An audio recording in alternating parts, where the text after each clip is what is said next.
I used to eagerly await Halloween every year when I was growing up. Since I wasn't able to attend Oktoberfest until I was 21, I really didn't have anything else to look forward to.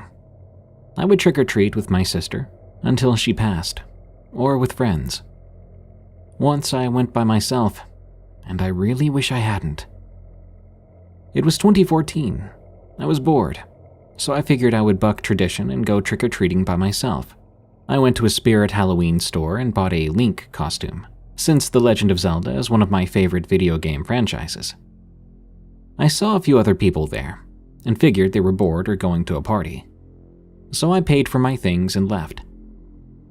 I decided to leave at 5, and when I walked outside, I saw a few other people starting early. I quickly called a couple of friends.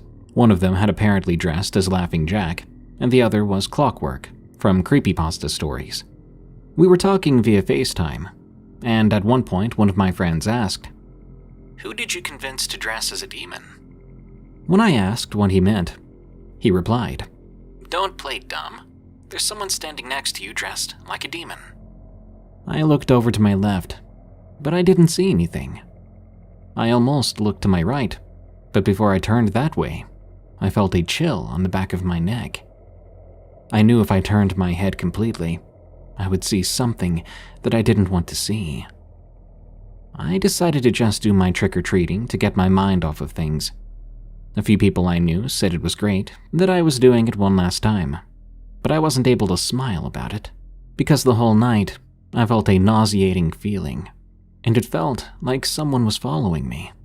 That same dreadful sensation that if I turned my head, I would see something terrifying followed me. After a couple of hours, I had a giant amount of junk food, so I was ready to go back home. I took a deep breath and turned around. That was a mistake. What I saw wasn't scary at first. It looked like perhaps an 8-year-old kid, and we just stared at each other. He looked at an old house that I just peeked inside to see if there were any occupants. Then he turned back to me, and he said something with a voice that sounded more animalistic than human. "I never went to your house, so don't go to mine." I was about to say something. Then the boy blinked, and when I saw his eyes again, they were red. At that very same moment, a scent hit me. It smelled of sulfur. I was so scared I actually froze there on the spot. "Do you want me in your house?" He or it then demanded to know. It must have been loud, because a few kids turned towards me then. They screamed and ran away. I quickly shook my head, and this weird kid growled, then vanished. I probably broke Usain Bolt's record, judging by how fast I ran back home. I jumped inside my house and slammed the door shut. I know it was a demon. And I also knew that after that, I was done trick-or-treating for good. Nowadays, it's only Oktoberfest for me. Halloween has never been the same for me since that fateful night, back in 1983. It's been about 40 years now, but I still get chills when I think back to the last time I ever went trick-or-treating on Halloween night as a kid. I grew up in a suburban neighborhood right outside of Chicago. It was a pretty typical middle-class area. Rows of brick houses and ranch styles, big trees lining the streets. Other than the occasional storm, things were peaceful and uneventful. But that all changed when I was 14 years old. It was October 31st, and as usual, I was looking forward to trick-or-treating with my friends, Mike and Eddie. We had our costumes all picked out. I was going as Jason from Friday the 13th. Mike was a typical vampire, and Eddie was dressed up like David Bowie. My friends came over around 6, just as it was getting dark. We gathered up our pillowcases and headed out to start making our way through the neighborhood. Things started normally enough. We hit up all the familiar houses, getting the usual candy offerings. Mini Snickers, packets of Smarties, Tootsie Rolls, and whatnot. After about an hour of walking up and down the streets, our bags were getting pretty heavy with candy loot. We were planning to hit a few more houses on our block and then call it a night. We came up on this one old Victorian-style house on the corner that was always decorated really nice for Halloween. It had fake tombstones and cobwebs all over the yard. But when we walked up the path, there were no lights on. No one answered the door, even after repeated rings of the doorbell and knocks. Disappointed, we turned to leave, but that's when Mike stopped us. He said he'd heard at school a rumor about an old man who lived here. Apparently, decades ago, the man's young son had gone missing on Halloween night, never to be seen again. According to legend, the grieving father refused to celebrate the holiday ever again following the disappearance. Now, maybe Mike was just trying to mess with Eddie and me with a creepy story, but there was something so unsettling about that dark, empty house looming over us. I felt compelled to prove him wrong. I figured the old man had probably just stepped out, and we got there too late. Without thinking, I said we should check the backyard real quick. My two friends hesitated, but eventually followed behind as I made my way along the fence toward the back gate. The gate creaked open easily, and we stepped onto the stretch of overgrown grass behind the house. I headed straight for the back door, hoping to see a light on somewhere inside. But the whole house was pitch black. As we stood there on the back step, considering our options, a piercing scream shattered the silence. It was high-pitched and agonizing. We whirled around, trying to locate this sound. For a moment, nothing seemed amiss in the dark backyard, but then I spotted something emerging from a far corner, dragging itself across the ground. It looked like a person crawling on their arms, body arched and writhing unnaturally as it moved towards us. The thing let out another wailing shriek, and I could see the flash of a pale, emaciated face turned our way. The three of us screamed in unison, losing any composure we had left. We turned and ran frantically back through the gate, stumbling over ourselves to get away from that yard. We didn't stop sprinting until we were a block away, breathless and shaking. Once we'd all calmed down a bit, Eddie and Mike seemed convinced that someone was just playing a twisted Halloween prank on us. But I knew deep down that what I saw dragging itself across the grass wasn't a person in makeup or costume. The pale flesh, cries of anguish, it was all too real to be staged. I had no proof of what we witnessed, and my friends quickly normalized it as just a prankster trying to get some scares on Halloween. But I couldn't get the image out of my head. I had no doubt what we'd seen in that backyard was something unnatural, something that didn't belong in this world. We decided to call it a night. Then we headed home with our candy bags in hand. I hardly slept that night, listening intently for any strange sounds outside my window. When I finally did drift off, I had terrible nightmares of emaciated ghosts trying to scratch their way into my bedroom. The next day, I told my parents what I'd seen behind the house the previous night. They wrote it off, assuming Mike and Eddie had planned the whole thing to frighten me. But I could tell by the looks on their faces that they were unnerved, too. We didn't end up putting up any Halloween decorations that year. I've never gone trick-or-treating again after what happened that night. The following Halloween, I decided to stay home and hand out candy to the other neighborhood kids. As I sat watching horror movies in the living room, I couldn't ignore the feeling that something was watching our house from outside in the dark. To this day, I avoid being out on Halloween night. Even now in my 50s, I find excuses to be traveling for work or visiting family rather than staying local. Because I know that even 30 years later, the sinister presence I felt crawling towards us in that backyard is still lingering out there somewhere whenever October 31st arrives each year. I won't make the mistake again of venturing out after dark in case I might encounter it. This happened last year on Halloween. I was 18 at the time, and my best friend Andrew was 17. We both thought at the time we were too old for trick-or-treating, and we thought handing out candy was lame. I then came to an idea. There was this old abandoned house that was close to mine. I wanted to go look around inside the house because I thought it would be a good idea for Halloween. Andrew didn't like the idea, but being an idiot, I told him to stop being a baby. We then waited until it was time, then we headed over to the house. We were carrying flashlights with us so we could see. When we got to the abandoned house, I noticed all the kids trick-or-treating and I felt like gagging.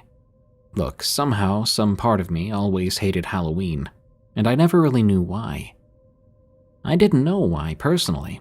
Maybe it was just because I thought Halloween sucked. But at the moment, this abandoned house thing was making me excited. Anyway, when we got there, I smiled and looked up at it. It was very clearly abandoned. It was a huge mess, and a few windows had boards over them. Andrew then mentioned that we should just go home, because he didn't want to spend the night in jail. I told him once again to stop being a baby. Then, without another word, I headed up to the front door. Once I was close enough, I reached for the doorknob. I was half expecting the door to be locked, but the door actually opened up. Andrew and I then looked at each other. I was worried. Andrew told me we couldn't back down now, so he walked on into the house, and I followed behind him. We were then standing in the front hallway.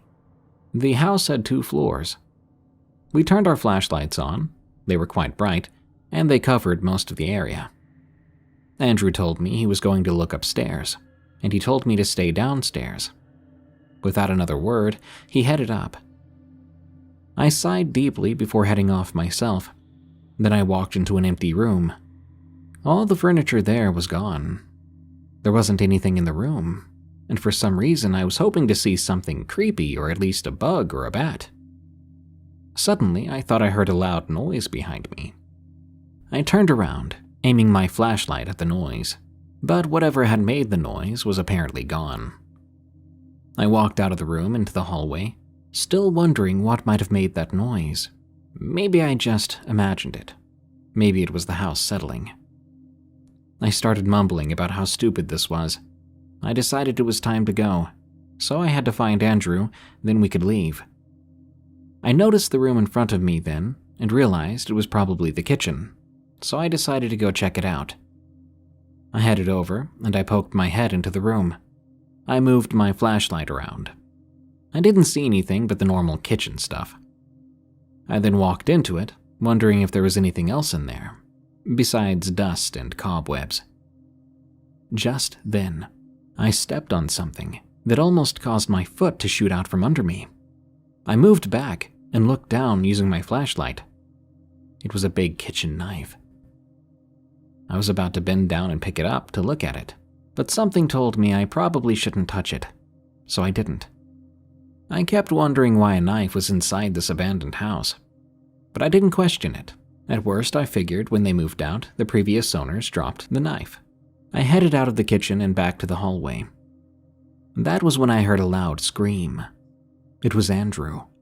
I ran upstairs, continuing to hear him yelling about something. He sounded terrified.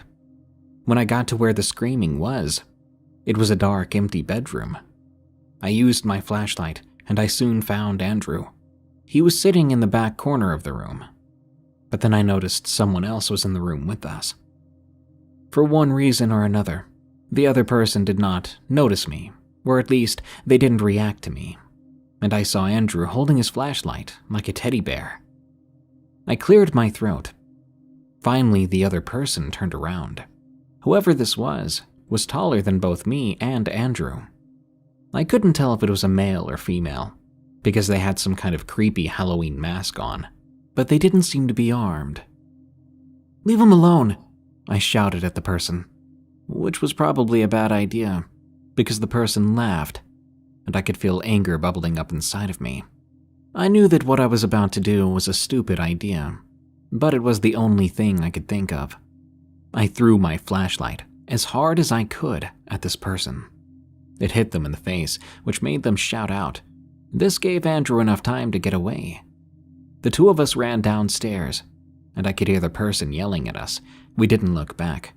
We just ran out of the house and down the street before stopping. We were at the sidewalk then, bent over and panting. I groaned under my breath. Andrew pulled out his phone, saying that he was going to call the police about what happened.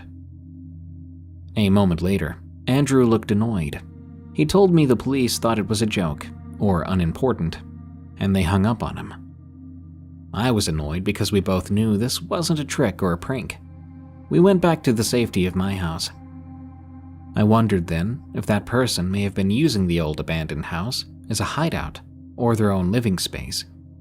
And if the person was a thief, or worse, like a murderer, perhaps that was their base of operations. After this event, Andrew and I decided we weren't going to do anything crazy for Halloween. We instead helped my parents hand out candy. This happened to me and some friends sometime in high school, back in the early 2000s. There is a cemetery in Denver called Fairmount Cemetery. It was founded in 1890 and is Denver's second oldest operating cemetery after Riverside Cemetery.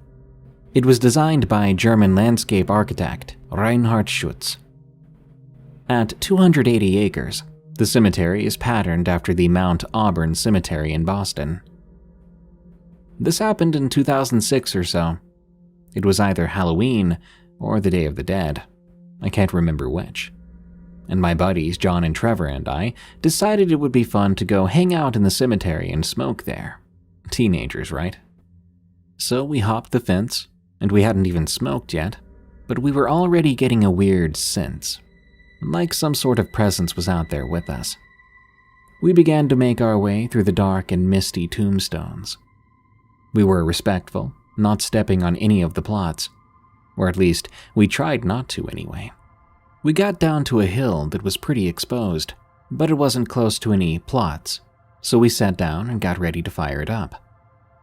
Just then, we saw what looked to be a series of small blue LED lights, like on a wand or something, like the kind of wands that people use at the airport to direct planes into the terminal. We figured maybe it was a security guard with a weird flashlight or something of the sort. However, it was already trailing out of sight, so we ignored it. We got into position and got all nice and toasty. Suddenly, the night was alive with these orbs of light, bouncing all around us, the most beautiful colors of red and blue and purple and green. They were skipping across the tops of tombstones, twirling and dipping and diving. We were awestruck, and we were all seeing the same things too, so they couldn't have been hallucinations. Then, just as suddenly as they had appeared, they were gone, like all the air had been sucked out of the very night itself. And suddenly it got so dark you couldn't even see your hand in front of your face. The kind of darkness you can almost feel and touch, heavy, thick, and sticky. Up ahead of us, we saw a light mist forming in the swirling wreaths of black. We couldn't quite make it out at first. Gradually, to our collective horror, we could see what could only be described as a grim reaper. Tall and skinny, a skeletal figure, shrouded in shadow, cloaked in that smoky, swirling mist.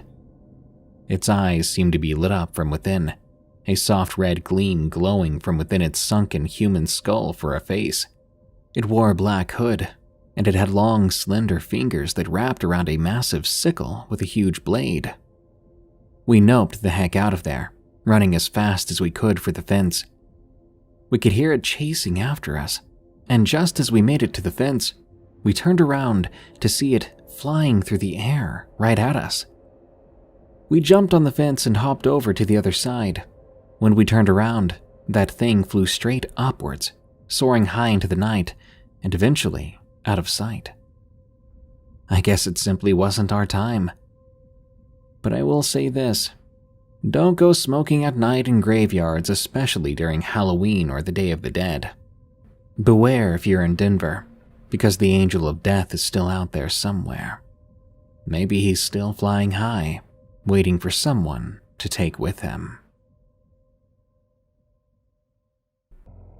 I live in a modest city in Texas. I was around 17 years old then, so this must have been about 27 years ago.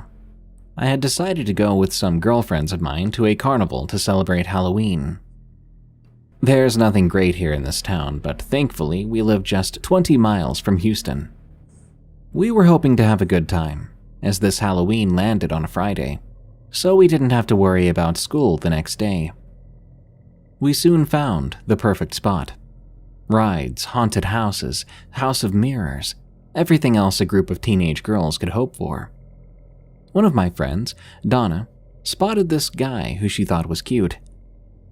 She brought him to our attention, saying, "Hey, you remember that cute guy I was telling you about?" We all remembered her mentioning something, but she thinks just about every guy around our age was cute. When she pointed this guy out, however, he looked older, old enough that I wasn't comfortable with it. We had baseline rules when we went out. One of them was no guys that were out of high school already. This guy was clearly a break in that rule.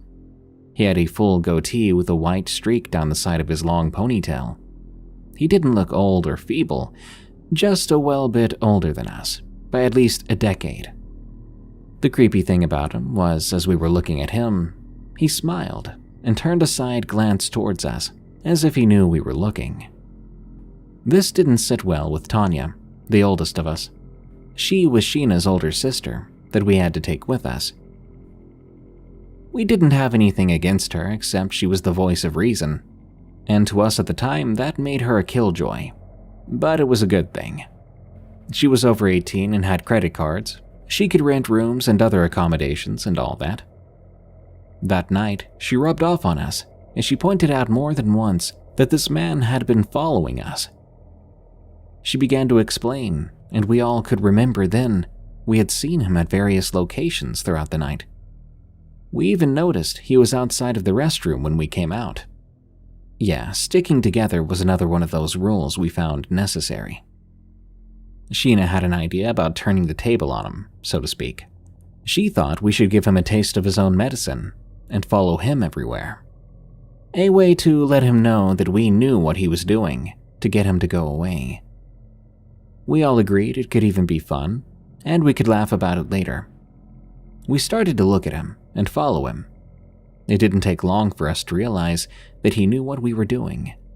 He even at one point got into a line that split into two, so we had to divide up, 2 on one side of him and 2 on the other. After about 15 more minutes of this game, he started walking down a sidewalk, which led around the side of one of the buildings, leading away from the carnival. Yeah, I know, we should have called it quits right then. I felt uneasy, and could tell my friends were as well. But I guess we thought, why not completely chase him off? This would save the next girl that was alone, one that could end up his next creepy target. He turned and looked at us before he walked around the corner. He completely turned around and let us see him. We all stopped completely and stared at him. He just smiled and went around the corner. We made the decision to see what he was up to. We continued around the corner after him. Now here's the strange thing. He was gone. Nowhere in sight. We walked around that corner only a few seconds later, and this guy was completely gone, despite this area being a dead end with no doors. There were no dumpsters or anything, just 3 brick walls close to 20 feet tall. Literally, physically nowhere to go. Needless to say, we were shaken, so we called it a night. That was more than enough for us. If I had to give you advice, even if you're in a group, don't get cute and try to follow a creep. Let them leave if they walk away. As for me, I never want to run into a creep with a ponytail again. I was a real idiot when I was younger. I got hooked on Oxycontin, got in trouble with the cops, then ended up faced with 2 choices. Either go to jail or take part in a state-mandated rehab program called The Farm. The Farm was, unsurprisingly, a farm, and I'm guessing its owner had friends in high places because he managed to wrangle himself a deal whereby he could get himself all the dirt-cheap labor he needed so long as they were all troubled youths facing jail time. I guess that sounds real exploitative or whatever, but looking back on it, I'm not sure it was the farmer who benefited more. I guess I can't speak for the other kids, but working in that place sure as hell saved my ass. And sometimes I think it just might have been a stroke of genius sending us to that place, because picking up trash on the side of the highway is one thing, but seeing how putting time and love into something really can create something beautiful, it fixed a part of my brain I didn't know needed fixing. I made friends at the farm that I still talk to. Granted, it's on Facebook because we live at opposite ends of the country now, but the point still stands. It gave me discipline and self-belief, which is amazing considering I showed up expecting it to be nothing but baby jail. But then, I guess it's the irony of ironies that all of the crazy stuff I did on the street, it all kind of pales in comparison to something I went through at the farm.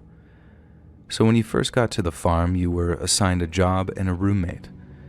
Your job could be anything from livestock and crop management to irrigation or pest control, but your roommate was there for one purpose alone, to help break you into the routine and make sure you stayed on track. These roommates were ideal for the role because the system was working for them and they could talk from the heart about how it could work for the newbies too. And that's how it worked with my mentor anyway, and when it came time, I gladly accepted the role myself. I knew it'd be a challenge, and I'm sure I myself was a challenge when I first arrived, but I also knew that I had to give something back before I left the program and moved on with my life. Not everyone made it to mentorship level, and as cheesy as it might sound, I considered it an honor and a privilege. For the first time in my life, I felt truly appreciated and wanted to share my own appreciation in return. So around 9 months into the program, I'd risen to the position of livestock supervisor and had been given my own 2-bedroom living quarters in preparation for receiving my mentee. Obviously, the dorms were very strictly divided by gender, so I knew my mentee was going to be female. But what I didn't know, and had no way of knowing until I met her, was how cooperative she was going to be. If she was chilled out, repentant, and receptive, then the next month would be an absolute breeze for me. But then if she wasn't, I knew things could get very rough. I'd already heard a bunch of horror stories and how troublesome uncooperative mentees could be when the rubber really hit the road, and in 1 or 2 classes, fights had broken out between the mentors and their roommates. I really didn't want that to happen, so my whole game plan focused on pacification and building a rapport between myself and my mentee. Pretty much the exact same tactic my own mentor took back when I first arrived at the farm. So, the day my mentee was due to arrive, I was actually really excited to meet her, and I wasn't in the least bit discouraged by her attitude upon arrival. Now, she obviously didn't want to be there, but very few did upon first touching down, so I understood her reticence and took it in my stride. Since I was still in livestock, she accompanied me on a few days' work with the animals after her induction was finished. And although she really didn't take to it at first, she warmed up with time and showed rapid improvement. She was due to be with me for a month, and the month could have either been very short or very long, and by about week 2, it was looking like it was going to be the short kind. Shauna, my mentee, was fitting and well, and although her attitude needed major work sometimes, we were making some major breakthroughs together. And then came the day that the cops arrived, 2 of them, and I spotted them talking to a very concerned-looking group leader. I walked over, mainly intent on listening in on what they were saying, but when the group leader spotted me, she called me over to talk. I found out the cops had driven all the way out from the city because they were looking for someone, and that someone just so happened to be my mentee, Shauna. They didn't just want to talk to her either. She had a warrant out for her in another county. They were there to arrest her. Obviously, this kind of presented us with a very precarious situation, because we didn't know how Shauna was going to react to all this. She could potentially be going back to jail for whatever she'd done, so if she saw the cops coming, she might just try and run. I mean, it wouldn't be the first time, and she's been so volatile at the beginning that no one could be 100% sure about what she'd do. But then, as we were thinking about it, I had an idea. If I could go and talk to her first and break the bad news, it might be received better coming from me instead of cops. I remember how when I was on oxys, just the sight of a cop would give me major anxiety. And I don't know, maybe in another life I'd have made a run for it too. And all that progress, all that hope so suddenly and cruelly being taken away. It was a nightmare, but one that was about to be Shauna's reality in the next couple of minutes, unless I was there to soften the blow. Once the plan was agreed upon, I walked off towards the dorms to where I was pretty sure Shauna was just kind of chilling in her room. She was right where I expected her to be when I walked in, and I sat down in the bed opposite her and told her how we needed to talk. I think she genuinely had no idea that that other warrant was out for her, because when I dropped the news, she was devastated. To say it was emotional would be the understatement of the century, and she actually did bring up the idea of just running off before the cops could see where she went. But then somehow, I managed to talk her into just going with the cops to see what the warrant was about, because it was better to face the music than run from it and make things worse. The thing that really seemed to convince her was when I asked her if she was 100% truly certain that she didn't know what the warrant was about. Then when she gave me yet another convincing no, I told her that it couldn't have been that serious. She'd remembered robbing a liquor store or shooting someone, but if she seriously didn't remember and wasn't blackout drunk when it happened, then it couldn't have been any worse than a missed court date or a traffic violation. Shauna calmed down a little, like, damn, you're right. And after promising that the group leaders would put in a good word for her so that she might be able to come back, she agreed to follow me over to where the cops were waiting. I remember how we were walking side by side after we left the dorms, but when we turned the corner of the community hub and the cops came into view, Shauna slipped from my side and started to drop back just a little. It was obviously just a little hesitancy on her part, but I figured we were over that and kept encouraging her. But when I looked back in her direction after she totally slipped from me, I didn't notice that she was reaching for something. But she must have been, because I looked back towards the cops and the next thing I know, there's a knife at my throat. I just froze for a few seconds, and feeling the knife to my throat was one thing, but realizing it was Shauna that was holding it was another thing entirely. I was completely blindsided, and all I could do was just stand there as Shauna held my head with one hand and the knife with the other, as cops drew their weapons and started to approach. Shauna started telling me to walk backwards, which I did, but I think the movement kind of kicked my brain into life because the words, "What are you doing?" just started tumbling out of my mouth. I said stuff like, "Shauna, what are you doing? Shauna, think about what you're doing." And she responds, "I know what I'm doing. I'm not going to jail. I'm getting out of here." All the while, the cops are screaming to put the knife down, but all Shauna seemed focused on was walking backwards and not cutting my throat on accident. I remember telling her, "They're going to shoot you, Shauna. They're going to kill you if you don't stop." And she just yelled at me to shut up and keep walking, which again is what I did. Kids had come running to see what was going on because they could hear all the yelling, and so as we're walking backwards, almost hip to hip, there's this big gathering of kids all watching from near the community hub, and it was chaos, but I never once believed Shauna would ever do me any harm. It was just a desperate attempt to avoid going to jail, and as soon as she got to the trees over near the livestock fields, she was going to make a run for it. But that's not what happened. There was about a minute where I was trying to convince her to let me go, but Shauna was too busy trying to get the cops to keep their distance. She was yelling at them to stay back and all this other stuff, and totally ignoring anything that I had to say to her. But then there was this moment when she stopped, and it was like she came back to me for a second. At first, she told me to shut up again, but I kept telling her how what she was doing wouldn't work. If the cops didn't catch her on foot, she'd end up running from them on her own in a place where she was unfamiliar with. If she stuck to the roads, she'd be in cuffs within hours, but if she stuck to the woods, it'd be her versus the bears and cougars and Mother Nature. And I told her again, "This won't work, Shauna." And in reply, she told me, "Yes, it will, because they'll be too busy trying to save you than to chase me."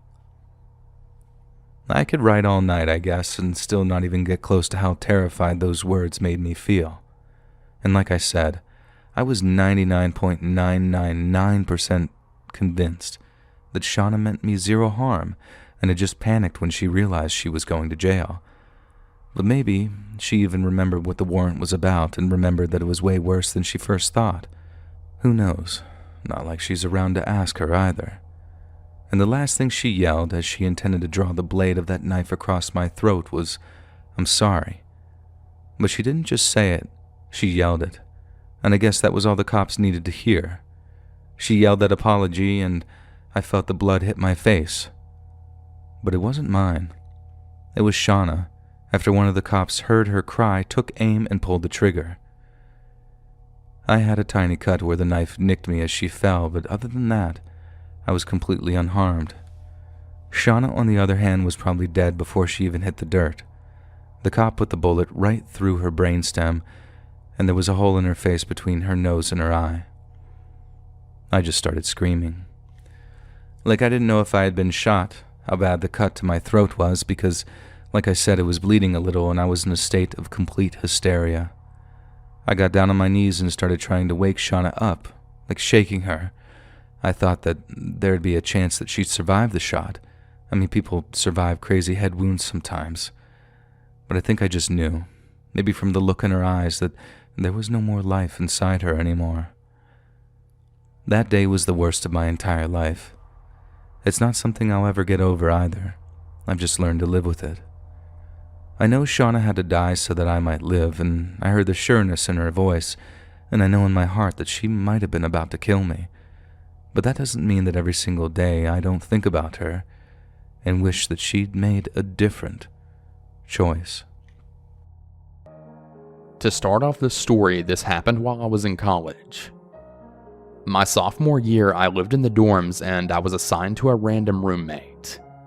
He seemed a little bit introverted but fairly normal at first, but he wouldn't really talk to me.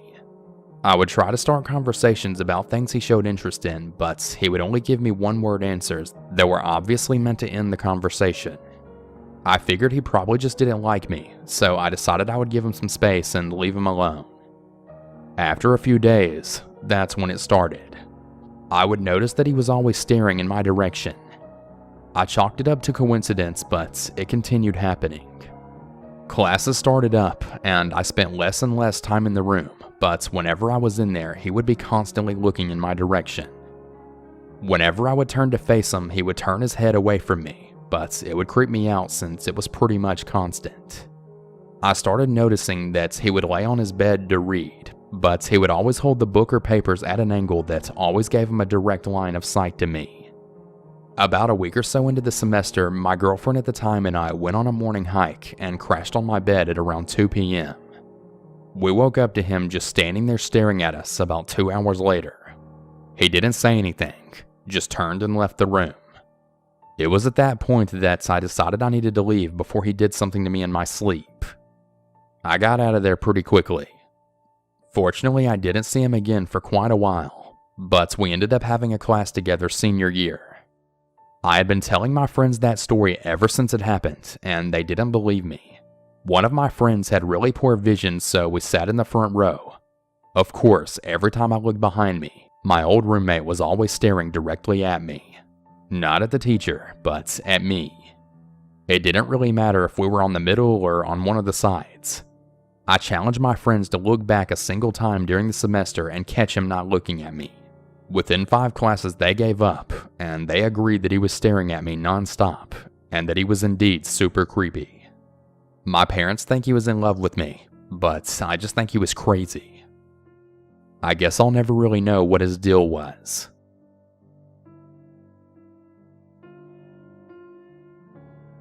So this happened at the end of summer of 2016.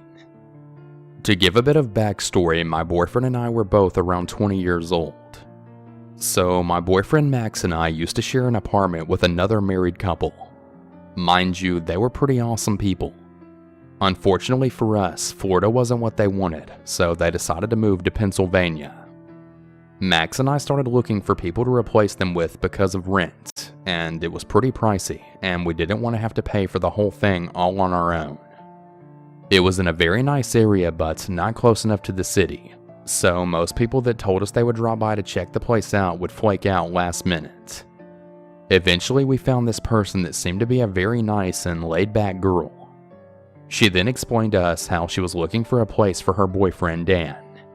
Now, I tend to see people's auras when I meet them, and I always get a certain feeling when I don't like them immediately. I'm not a judgmental person in the slightest, it's just something I feel and can't help. I did not like this person straight off the bat, but I tried to give them the benefit of the doubt because everyone else seemed to be okay with him, so I thought I might be wrong, and I was hoping I was.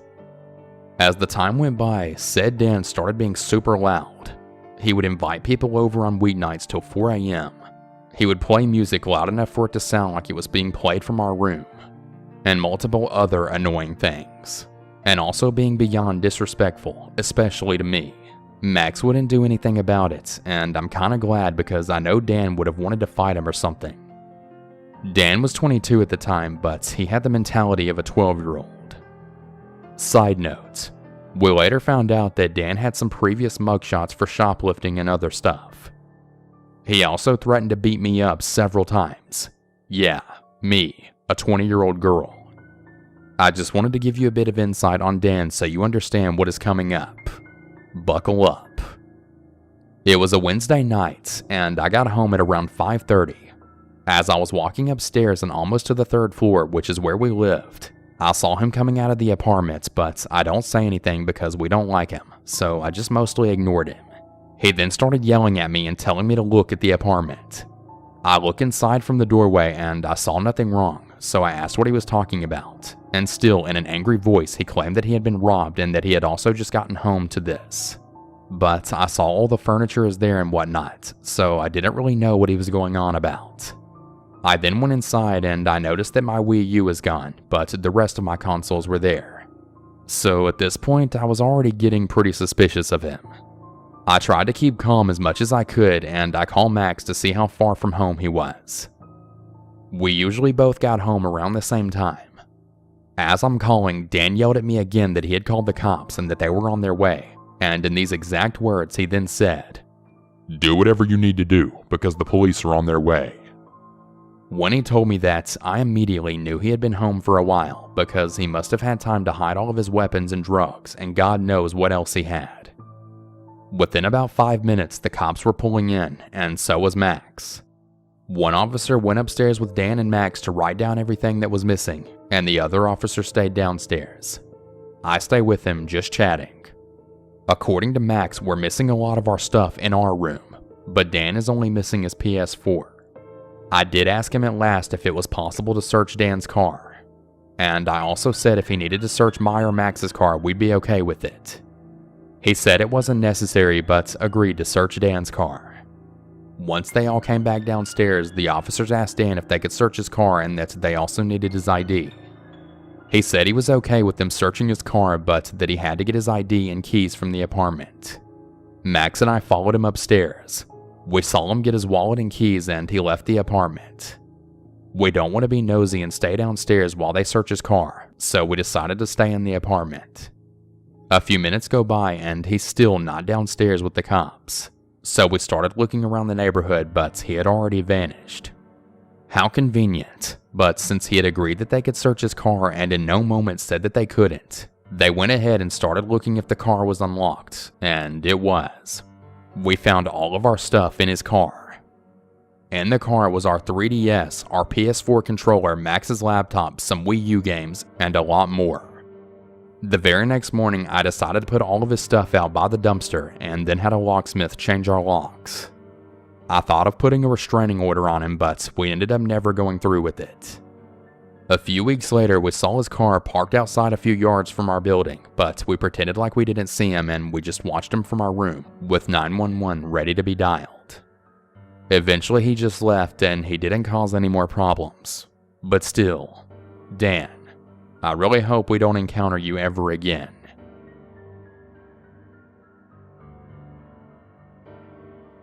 So, about 3 years ago, I was going to a school in a US city, and I was living with 2 other roommates. One of my roommates was pretty well known to usually bring seedy characters back to the apartment. At one point during our fall semester, she befriended a guy in her advertising class who went by the name of Dallas. He became her weed dealer, and she would frequently bring him over to the apartment. I suspected they were sleeping together, but she always denied it. It was a strange relationship, but who am I to judge? My other roommate and I thought he was charismatic enough, but we also didn't see the appeal that Christy saw. I remember one night when we had Dallas over for dinner. He told us how he played for our college's football team and that he started his own business at the age of 25. He was a very well-known weed dealer who made a crap ton of money, and his name was Dallas because he used to live in Dallas, Texas, and apparently that's what his parents named him after. Me and my other roommate nodded our heads and listened, but we didn't think much of it except for this dude thought he was hot stuff and wanted to gloat about himself.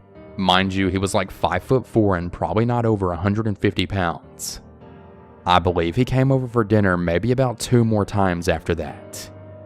My roommate claimed that one time she decided to buy weed from him and went to his apartment off campus.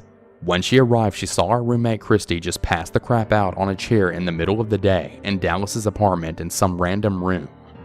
When my roommate arrived, he mentioned nothing of her being there. My roommate shook her awake and Christy just woke up in a haze and basically told my roommate to screw off. My roommate recounted the story to me, and we both agreed it was pretty freaking weird, and Dallas was probably not the safest person to hang with. After a couple of months, Christy stopped hanging out with him. I remember her saying he got pissed because she didn't want to sleep with him. I also found out that a friend of hers who knew him for a long time was engaged to him. Oh, and also, his real name wasn't Dallas. I mean, real shocker there. Fast forward 2 years. Neither me or my roommate talk to Christy anymore. We're living elsewhere in said city doing our own thing. We get an alert on our phones that a girl who had just transferred to our college went missing after leaving one of the campus bars the previous night. It doesn't take very long, maybe a few days, when this huge story breaks. Apparently, this girl was killed by someone she left the bar with that night.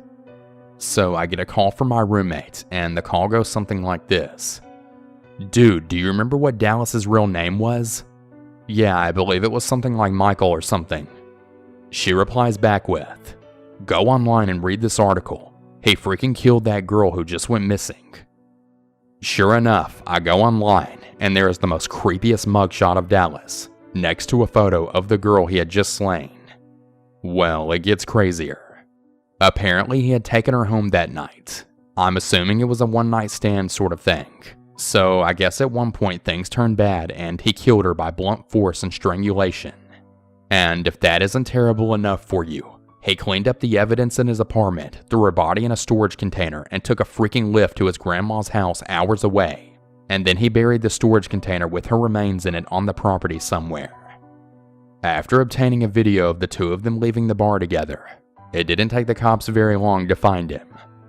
Weeks after that story broke, so many different girls came forward and shared similar creepy stories about Dallas, the guy who played college football and ran a successful business. You can guess that none of this was ever true. Also, he was like 28 years old, claiming he was still a student at our college when this all happened, when in reality he was probably just there prying on younger women. It's truly a horrible story what happened to that young girl.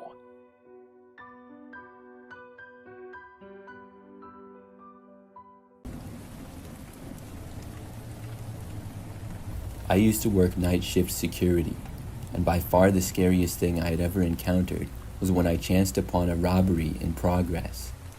I was patrolling one of our assets around the start of my shift at 10 p.m. Walking around the perimeter of the building, everything looked in order, except an air conditioner near ground level that had fallen out of place. The air conditioner didn't fit well in the hole, so there had been a wooden plank to prop it up and keep it in place. I assumed that the stick had somehow been nudged and the AC unit had fallen out of place. It wasn't very heavy, so I propped the air conditioner back into its hole in the wall, positioning the stick to keep it in place. I continued my walk around the building, reaching the next window, and to my surprise, someone was there. The light in the room wasn't on, but there was a bit of light entering the room from the hallway that the office space was connected to. It wasn't uncommon for a worker to stay working late on a project, or either use their code to re-enter the building and grab something they had forgotten earlier. I pressed my face to the glass to see who it was and if I would recognize them.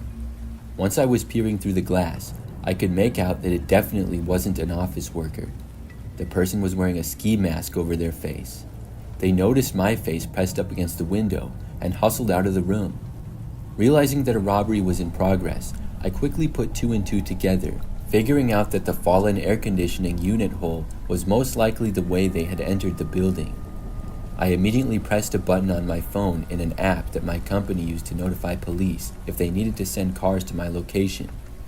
I was still standing only about 100 feet away from the AC unit, so I ran over to see if that was going to be how the perpetrator would attempt to escape. Sure enough, shortly after I had reached the AC unit, it came flying out at me as the intruder pushed it forcefully from inside. The AC unit was knocked straight backwards into my chest, and I watched as the person in the ski mask flew through the hole in the wall, barreling into me and the AC unit that I had somehow managed to catch. The suspect ran into a nearby neighborhood, but the police arrived soon after and had them cornered in a city block, shutting down the entire street and eventually capturing them. It felt good to say that I had stopped an attempted robbery in progress, but I'll never forget the image of the person flying through a dark hole in the wall directly into me. It was quite terrifying, and I had nightmares about it for the next couple nights afterwards.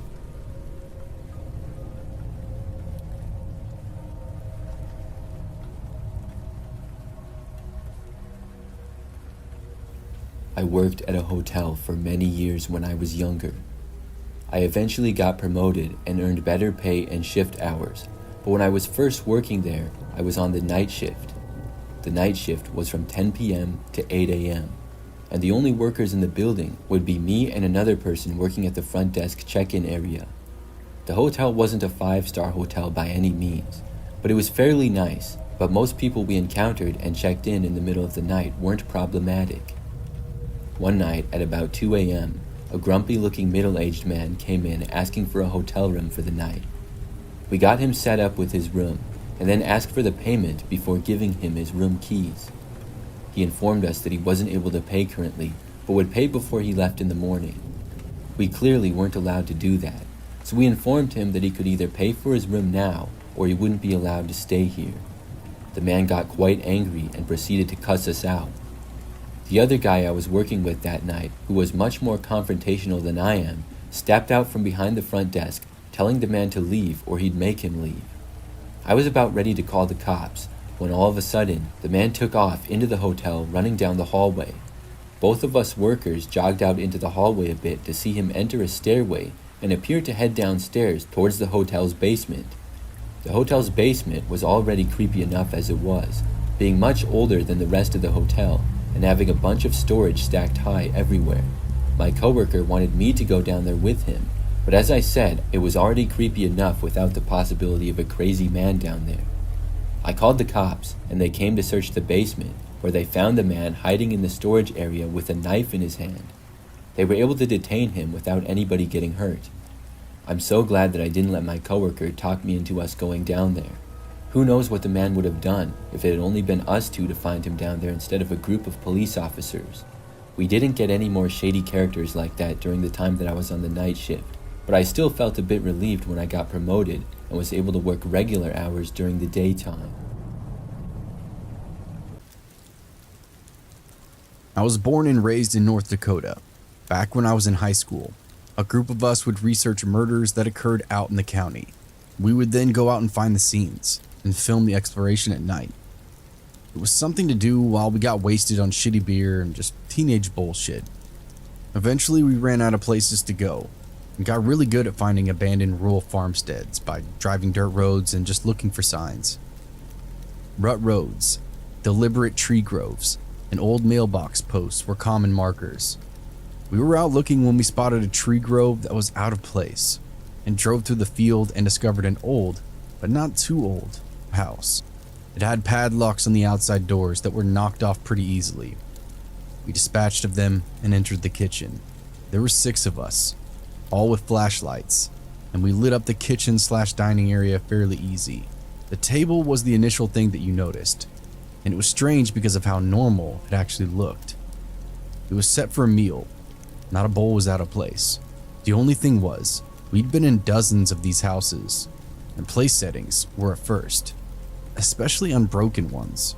As we investigated the area, we found the fridge had the disgusting remnants of a full stock, and the cupboards were full of canned and dry foods. This was definitely also a first. One guy found mail on the counter from early June 1978, and another found a creepy-ass TV guide in the living room with UFOs on the cover. All the family photos were still hanging up. Mom, dad, brother, sister, in their 1970s glory. The furniture was dusty, but in good condition. Closets were full. Everything was totally normal, which was abnormal.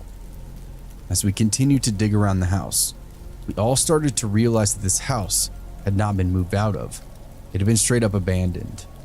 Imagine locking the door to your house and just never coming back. That's the state this house was in. Complete, unplanned departure. We went upstairs and split into 3 pairs to check out the 3 rooms. Ours was the closest, and obviously it was the younger boy's room. I can't describe what it looked like too well because almost right away from the hall, we heard the most fucking terrifying scream that I've ever had the misfortune of hearing. We were running down the hallway, and we're all yelling questions at one another around the same time. After a few really long seconds, the 2 screamers caught their breath and said, "You have to go in and see," walking down the hall and through the doorway. I prayed that I wouldn't act like a pussy in front of my friends. I shouldn't have been concerned, because the others were as scared as I was. The room itself opened up, and to the left of the doorframe, and centered on the right side of the room, was a queenish-sized bed, propped up on the pillows with a blanket drawn to the waist, arms on top of the blanket, and worst of all, the head was turned slightly, so it was looking you straight in the eyes when you entered the room. It was a life-size porcelain doll. Snow white skin, jet black hair, cold, dead eyes. The dead eyes lit up our flashlights, like she was waiting for us. If the head hadn't been turned, I could excuse it, but it was turned, ready for you when you walked in. Ready for 20 years. Hasty fucking exits were made down those stairs and back into our car.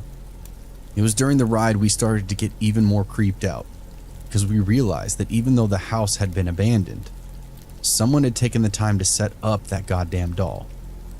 Not packing food, clothes, or family photos. Setting up the doll was one of the last things done in this house. We researched their names, but got nothing. No tragic car accident, no grisly massacre, no extended family. Just a tacky time capsule in the middle of nowhere. We found out that the county had been taken possession of the land for non-payment of taxes, explaining the locks. Never tracked down any more information on what happened to them, or why they left that fucking doll. The following story occurred in the summer of 2005. I lived in Athens, Georgia, and attended the University of Georgia. At the time, my girlfriend, now wife, lived in Atlanta, which was about a 65-mile drive from my hometown. The highway which takes you to Atlanta from Athens is a 2-lane highway called 316. This is important information for the story. It was a Sunday evening. I had spent the weekend in Atlanta and was now driving back to Athens. In the summer, there are very few cars on the road on Sunday evenings, as many of the students go home for the summer. I was driving a black BMW SUV and was cruising along listening to music. I saw no cars for miles and was approaching a traffic light along 316. The traffic light was red, and I came to a stop alongside an old Mustang. It looked like one of those models from the 1980s, was black in color with a rag top. The windows of the vehicle were tinted. I didn't really give the car a second thought. I just sat there and waited for the light to turn green. When it did, the Mustang suddenly sped off with a squeal of the tires.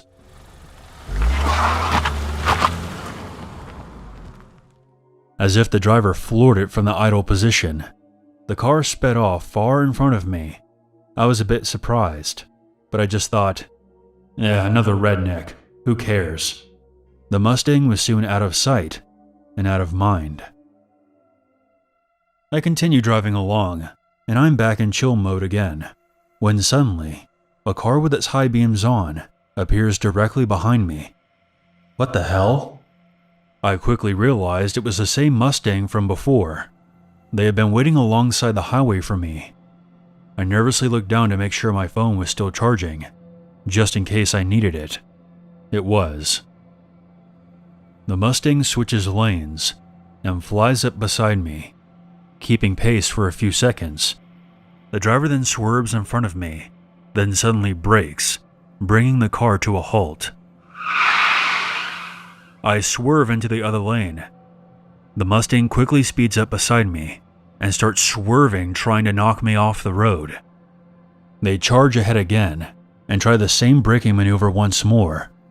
At this point, I am freaking out.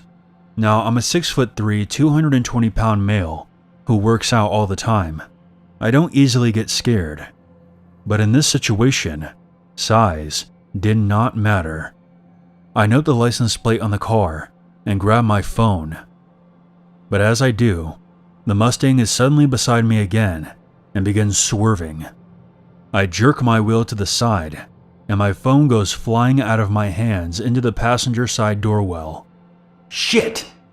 The Mustang is then behind me, flashing its brights, right on my bumper, speeding up, slowing down, blaring its horn, swerving from side to side. They suddenly take off and are soon out of sight. I take the opportunity to collect myself and drive the remaining 10 minutes to the turnoff road to Athens. I make a quick decision to drive to the police station to file a report. I had the license plate number memorized and had been reciting it over and over again. As I turn off the road to Athens, bright headlights fill my rearview mirror again, and the Mustang is behind me. It speeds past me, turns down another road, and is gone. I arrived at the police station and give them the license plate number. It's a fairly small station, and I think there was only one officer working. He tells me that it's probably somebody mistaking me for somebody else. He runs the plate number and tells me the owner of those tags is deceased. Holy shit. Now I'm really freaked out. I finish filing the report and head home. The story doesn't end there. Later that night, when I was on the phone with my girlfriend, someone outside beats loudly on my garage door several times. Before I could get out to see who it was, I heard a squeal of tires. I never saw a car, but I called the cops immediately, and there has never been any kind of follow-up. I didn't sleep for several nights after that. I'm 21 years old. This happened to me shortly after I turned 18 and graduated high school. My family moved to a new house in Texas. My mother claimed that it was so we could get a fresh start, but I knew the truth. She was ashamed of all the trouble that my sister Jocelyn had gotten into in our hometown. Weeks later, after we settled into the new house, Jocelyn disappeared. My mother received a phone call from my sister's parole officer. Apparently they found her in Atlanta. And to make a long story short, Jocelyn wasn't thrilled about the move, so she ran away to a friend's house. Unfortunately, I couldn't fly back to Georgia with my mom, and I had no choice but to stay in Texas. The next morning after my mom left, I went for a jog around the new neighborhood to familiarize myself.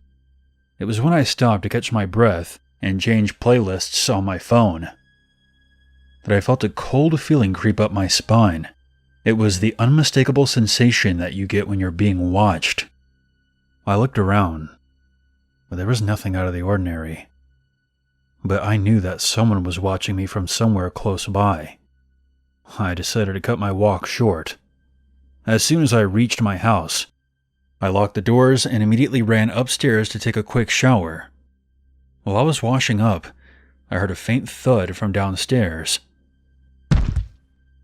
I quickly turned off the shower and listened.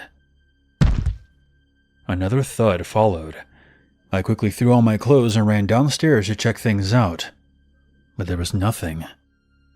The front and patio doors were locked, So I was left feeling a little confused. Trying my best to keep my composure, I was finally able to breathe when my mom called to check up on me. I didn't want my mom to be worried about me. She was already stressing out enough because of the situation with my sister, so I told her that I was fine and that I was going to order takeout and chill for the rest of the day. Later that night, around 10 p.m., I finished up my dinner while binge-watching How to Get Away with Murder on Netflix and eventually fell asleep on the couch. I suddenly woke up a couple of hours later. It was around 1 a.m., and the room was freezing. The thermostat showed 42 degrees. That's when that dreadful feeling came back. I felt like a deer being eyeballed by an apex predator. Danger was close by. My stomach felt like I was doing somersaults. Something was very wrong, and that's when I noticed that my phone was missing. After a brief search on the couch, I couldn't find it. Annoyed, I decided to use a website called Text Now on my laptop. It's a free online service that I sometimes use to track my misplaced phone. Trembling, I typed in my number. Almost immediately, the ringtone abruptly stopped, and that's when I heard heavy breathing coming from the other end. I barely had enough time to respond when I heard a knocking on the glass of the patio doors. I grabbed an unscrewed bedpost from the closet before checking things out. When I looked out through the doors, my heart stopped. Holding my phone was a dark figure in a goat mask. Before I can make out any other details, the masked man slid my patio door open. At the speed of light, I burst through the front doors and headed for my neighbor's house across the street. There, I banged on the door until an older woman came to greet me. She immediately called the police after I explained everything to her. The cops arrived 10 minutes later, and after a thorough search of my house, they found no trace of the intruder. After that ordeal, there was no way I was staying in that house alone, so I asked the officers if I could accompany them to the station, to which they obliged. While I was at the station, one of the officers informed me that they had located my phone outside the house. However, since there were no fingerprints on it, added to the fact that I couldn't give a detailed description of the assailant, it was a dead end. There was one last unpleasant surprise when I unlocked my phone to call my mom. Upon seeing what was in my photo gallery, my blood ran cold. The officer saw that I was uneasy and asked me what was wrong. I handed him the phone. There was about 15 videos of me sleeping on the couch, each nearly 3 minutes long. The masked man that I saw had been inside my house and was watching me while I was sleeping. I felt so violated that I became nauseous and called my mom and told her everything. Hours later, she and my sister came straight from the airport to come get me. We didn't live in that house much longer after that. For the longest time, I couldn't stop thinking about what could have happened if I had woken up with that man standing over me. Perhaps I wouldn't be here to tell you this story. It took a while, but I finally came to terms with what happened.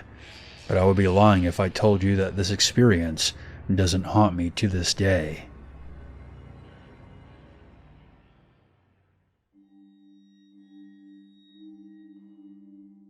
This story took place during my early childhood, so I'll share events that I can recall. It's mostly bits and pieces. There are some things that I can remember in great detail, and some that I can only vaguely recall. So I'll do my best to try to piece things together without getting off track. I have 2 sisters. I'm the middle child. They also remember a good majority of this as well. This happened back in mid-2003. I was 5 years old back then. My 2 sisters were about 4 and 7, so my parents hired a babysitter. Her name was Julie. She had been friends with my mom in high school. She actually lived with us for a while. All I really remember about her was that she was very tall, skinny, and had dark blonde hair that was always tied up. We lived in an apartment complex at the time. It was a place called Oats Creek. So Julie babysat us while my parents worked. She even ended up dating one of my dad's co-workers. which brought a few jokes at my dad's job about him being a pimp. Basically, she became a family friend. Not long after that is when Julie started to change. She started getting very impatient and rude, and even straight up abusive to us, mostly targeting my sisters. My older sister once told me that she thinks that Julie possibly tried to kill her, and in response she grabbed a bottle with green liquid inside of it and tried to force her to drink it. She didn't know what this substance was, and she couldn't get into great detail about the incident itself. I guess her memory isn't as good as mine. Julie would get physically violent with us over the stupidest reasons, such as accidentally knocking something over or spilling a drink. We were just kids. Of course, she only did this when my parents were at work. That was until our family cat attacked her. Julie closed the door with my little sister's hand still in the doorway. It was an accident, or at least I think it was. This, of course, hurt my little sister, who started crying in pain. That's when our cat jumped onto Julie's leg and latched on with her back claws. She was biting and swatting at her, with her tail puffed out, hissing and everything. Basically, she snapped. My parents were a bit surprised, as our cat wouldn't even hurt a fly. It was around this time that they started to suspect that Julie was a bit of a whack job. She still continued to watch after us while my parents worked. This is where my memory gets a little hazy, as if my mind is trying to block something out. There was one occurrence that I still remember to this day, 18 years after the fact. In our room, my older sister had her own twin-sized bed. Me and my little sister shared a bunk bed on the other side of the room, and I slept on the top bunk. Anyway, one night, my little sister woke me up because she couldn't sleep. So she climbed up on the top bunk and we started talking quietly. After a while, she said, "Hey, watch this. I can hang off the edge without falling." However, she slipped and fell to the ground, and I started screaming and crying. That's when Julie storms into the room, yelling and cursing, and spanked my sister with one of my dad's belts. She then picks her up and throws her onto the bottom bunk, and screams for her to go back to sleep, and then storms out, slamming the door behind her. Julie was so enraged that she didn't even see me watching her. I was frozen, completely in shock. I didn't know what to do. I can only remember one time clearly where Julie physically struck me. As I said earlier, she mainly went after my two sisters. I can't remember the exact details, and she smacked me across the face. I don't remember why I did it, probably because she was yelling at us about something stupid, which was usual. She told my parents, and then my dad asked her, "Well, what did you do to set him off?" She then got pissy with him and said, "He was just a disrespectful little sh." Eventually, not long after that, Julie went away for good, moved on elsewhere. When she was finally gone, that's when me and my sisters came clean to my parents about everything. Julie struck us several times and yelled at us constantly. My parents can't really remember most of these events, as their memories aren't that great either. But I'm pretty sure they felt absolutely terrible for us, having to go through all this. We never saw or heard from Julie again. I don't know if my parents ever confronted her about anything, but they definitely cut her out of our lives for good. They never contacted the police as there wasn't really any proof of abuse. Everything was all hearsay. Neither of my parents ever caught her actually doing anything.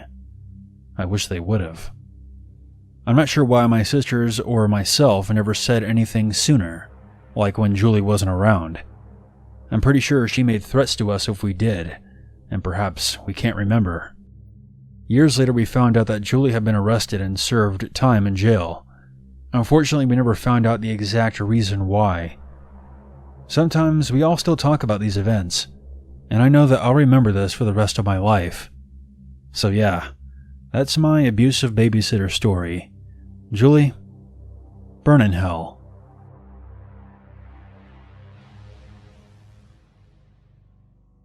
This happened during my junior year of college. For context, I'm a 22-year-old female. I was driving from my hometown in the Chicago suburbs to the University of Missouri, which is about a 6-hour drive. I made this drive about every 4 to 6 weeks to see my family and my long-distance boyfriend. There were 2 main ways to take to the town that my university was in. Stay on the interstate system throughout central Illinois and to St. Louis, or branch out on back roads after Springfield, Illinois, until picking the interstate back up about 30 minutes from my college. I usually took the back road simply because it kept me awake with the constant speed limit changes and the occasional towns that I would have to go through. But on this particular time, I took the interstate system all the way there because there was high potential for winter weather. So I was minding my own business, listening to one true crime podcast after another, when about an hour from my exit, traffic came to a standstill. Great, I thought. It was already way beyond dark at this point. It was also a Sunday night, and I just wanted to get home to catch a decent night's sleep before my Monday classes. After a while, emergency vehicles flew past the traffic on the shoulder, indicating that there must be some kind of accident up ahead. After what felt like forever, traffic slowly started crawling again, and eventually picked up pace as soon as we all passed the accident. That's when it started. I will admit that I do like to drive fast on the interstate, especially on this particular drive. What college kid doesn't? I was in the right lane with a decent amount of space between me and the car in front of me, and that's when I noticed someone right on my bumper. Seriously? I muttered out loud. Traffic was no longer super heavy, and the person could easily pass me in the left lane. Suddenly the car began flashing their brights at me and honking. I was extremely confused.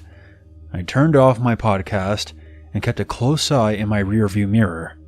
The person continued to flash their lights, half blinding me in the darkness, flooring it to the left lane. I maneuvered around a few cars, attempting to get away from whatever issue this person had. Except they followed my every move. Now, being a female in my early 20s, I began to feel sick to my stomach, and I listened to enough true crime and general horror stories to just be the right amount of paranoid. I had read on social media recently about girls from my school encountering sex traffickers in my town and along the interstate that runs through it. One of the town's papers had even ran a series of stories regarding multiple sex and human trafficking rings used around this interstate for capturing victims, because it basically runs the length of the entire country. I shook the disturbing thought out of my head and continued doing about 85 miles per hour in the right lane, unless I had to go around someone. The car continued to follow me, flashing its lights and barely letting themselves ever get more than a few cars behind. I finally took the exit to my university and looked back, and the car was still behind me. It seemed as though that this person was trying to get me to pull over. Is there something wrong with my car that I just can't see? I wondered silently. There was no way in hell I would be pulling over on the side of an interstate in the middle of a dark, rainy night. That's exactly how urban legends or teenage slasher movies start out. At this point, I had no idea what to do. Looking back, I really should have drove straight to the local police station, but I was too flustered and scared to even think straight. I tried to think back on the last hour or so of my drive. Had I cut anyone off? I don't think so. I'm a relatively good driver, and I tend to mind my own business on the road, not engaging in any road rage or anything stupid like that. So I stupidly began driving to my apartment. The car continued to follow, still flashing their lights every so often, but no longer honking. They continued to stay glued to my bumper, and that's when I started to panic. What if they followed me all the way home? What the hell should I do? Call the police and send them on some wild goose chase to look for me in this car while I'm driving around town? As I approached another small exit off of a local highway onto a smaller street that ran past campus and toward my apartment, I had an idea. As I got closer to my exit, I did not get in the far right lane to turn off. At the very last second, I jerked the wheel and careened across the gravel shoulder so close to the grass that I barely missed driving off the road. As I gunned down the exit ramp, I glanced up at the overpass. The car had come to a screeching halt and was honking its horn manically. I broke down in tears for the rest of the way home, calling my boyfriend and explaining what had just happened. I never got a good enough look at the car to get a license plate number, or even really a good description of the vehicle, so I never reported the incident to the police. I have no idea what exactly was happening that night. My best guess is that whoever this person was, they saw me when traffic was stopped on the interstate, waiting for the emergency vehicles to clear the scene.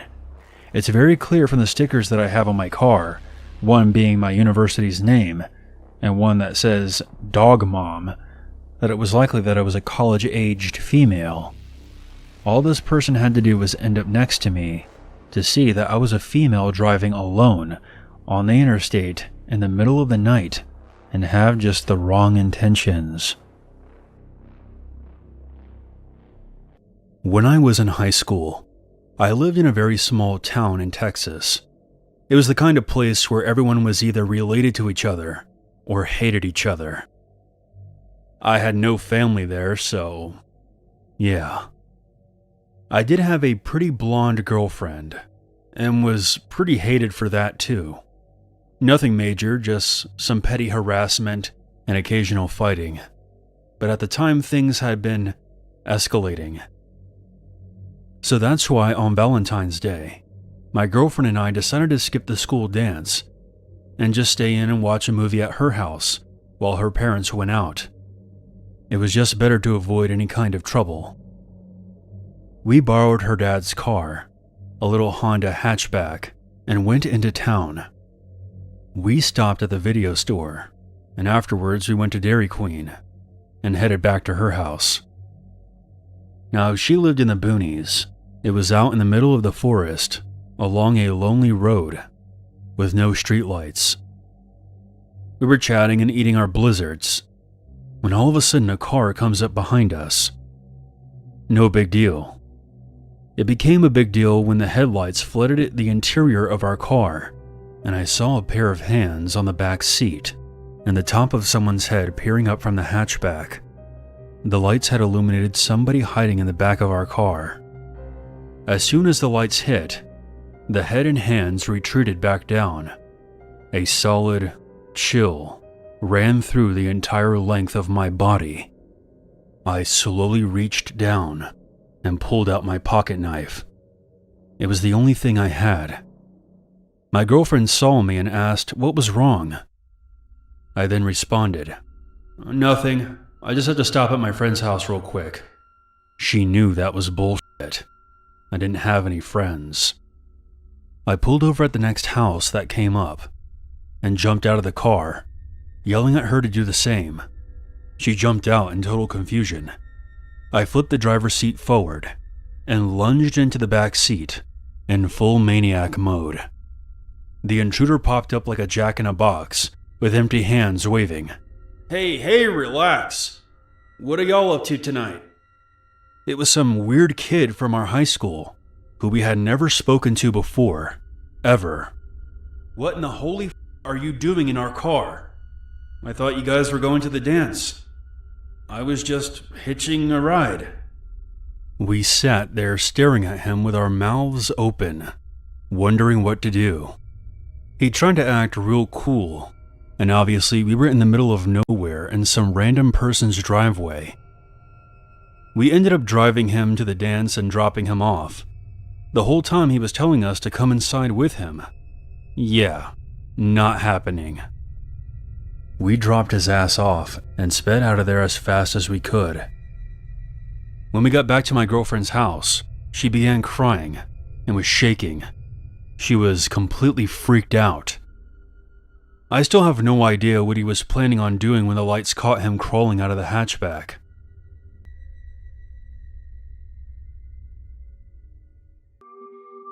This happened a very long time ago, and thinking about it now still creeps me out. I lived in Adair County, Kentucky on a horse farm. One summer day about 5 or 6 years ago, my mother, who's the horse enthusiast in our family, found a new horse she wanted to purchase in Lawrenceburg. We'll refer to the seller of this horse as James. Lawrenceburg is one of several places throughout Kentucky where people have claimed to have seen Kentucky's version of Bigfoot, the hillbilly beast, which has been sighted all over the state of Kentucky. My brother and I were suckers for that kind of thing, like most kids are. We decided to tag along with my mother, hoping that we would see it ourselves. When we arrived in town, James's house was located on the outskirts, miles from anywhere. Only a few houses were dotted here and there on the sides of the road, but there was one in particular I will never forget. We were about 5 minutes away from James's house and going slow because we had a trailer hooked to the back of our 4Runner. I was staring out the window, hoping to see the hillbilly beast hiding somewhere in the woods, when I saw a house. This house had well over 20 mannequins throughout their yard, all shapes and sizes. Most were lying down or propped against what looked like a shed, but there were two among them that really freaked me out. One was an adult female tied to a tree right next to the road, so close I could probably touch it if I rolled down the window and stuck my hand out. The second was the size of a baby. It was nailed to a tree only a couple yards away. Both of them looked really old and worn out, molding, rotting, etc. My mom stopped the vehicle, and we were all just sitting there staring at this place. The house was old and run down, but obviously someone still lived there. The shed that was right next to it appeared almost brand new, minus what looked like satanic graffiti written all over it. The three of us were totally freaked out. We drove away, heading toward James's house.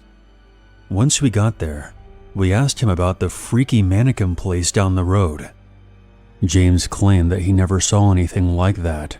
He also said that he was just in town that morning and took that exact road, so it's likely he would have seen it. Once we left with the new horse, we took a different way home, so we didn't have to look at the mannequin house again. Part of me thinks this could have been some freaky prank, but another part of me wonders, what if some of them weren't actually mannequins? When my dad and I moved into the small apartment, it was supposed to be a temporary solution while our house underwent renovations. We were adjusting to our new surroundings in the apartment complex, which for the most part was pretty quiet. Most of our neighbors kept to themselves, and life was uneventful, except for one family that lived a couple of doors down from us. The family consisted of a mother and her two adult children, a son and a daughter, both in their 20s. From the moment we moved in, it was clear that their household was far from peaceful. It seemed like every other day their arguments would spill out into the common areas of the complex. The son, a tall, muscular guy with a constant scowl, and his sister, a petite woman with an equally fiery temper, were always at each other's throats. Their mother, a weary-looking woman with dark circles under her eyes, often tried to mediate, but her efforts were usually in vain. Despite the frequent disturbances, my dad and I tried to mind our own business. After all, we were only going to be there for a few months, and it didn't seem worth getting involved in someone else's family drama. But all of that changed on one sunny afternoon when the arguments escalated into something far more dangerous. I remember the day vividly. It was a lazy Saturday, and I was in my room, trying to focus on a book I'd been meaning to finish. My dad was in the living room tinkering with some electronics, his favorite pastime. It was the usual sounds of the apartment complex.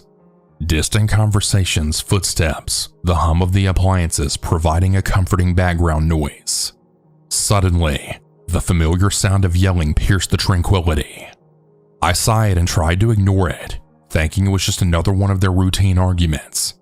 But this time the yelling was different. It was more urgent, more desperate. I put down my book and walked over to the window, curiosity getting the better of me. What I saw next made my blood run cold.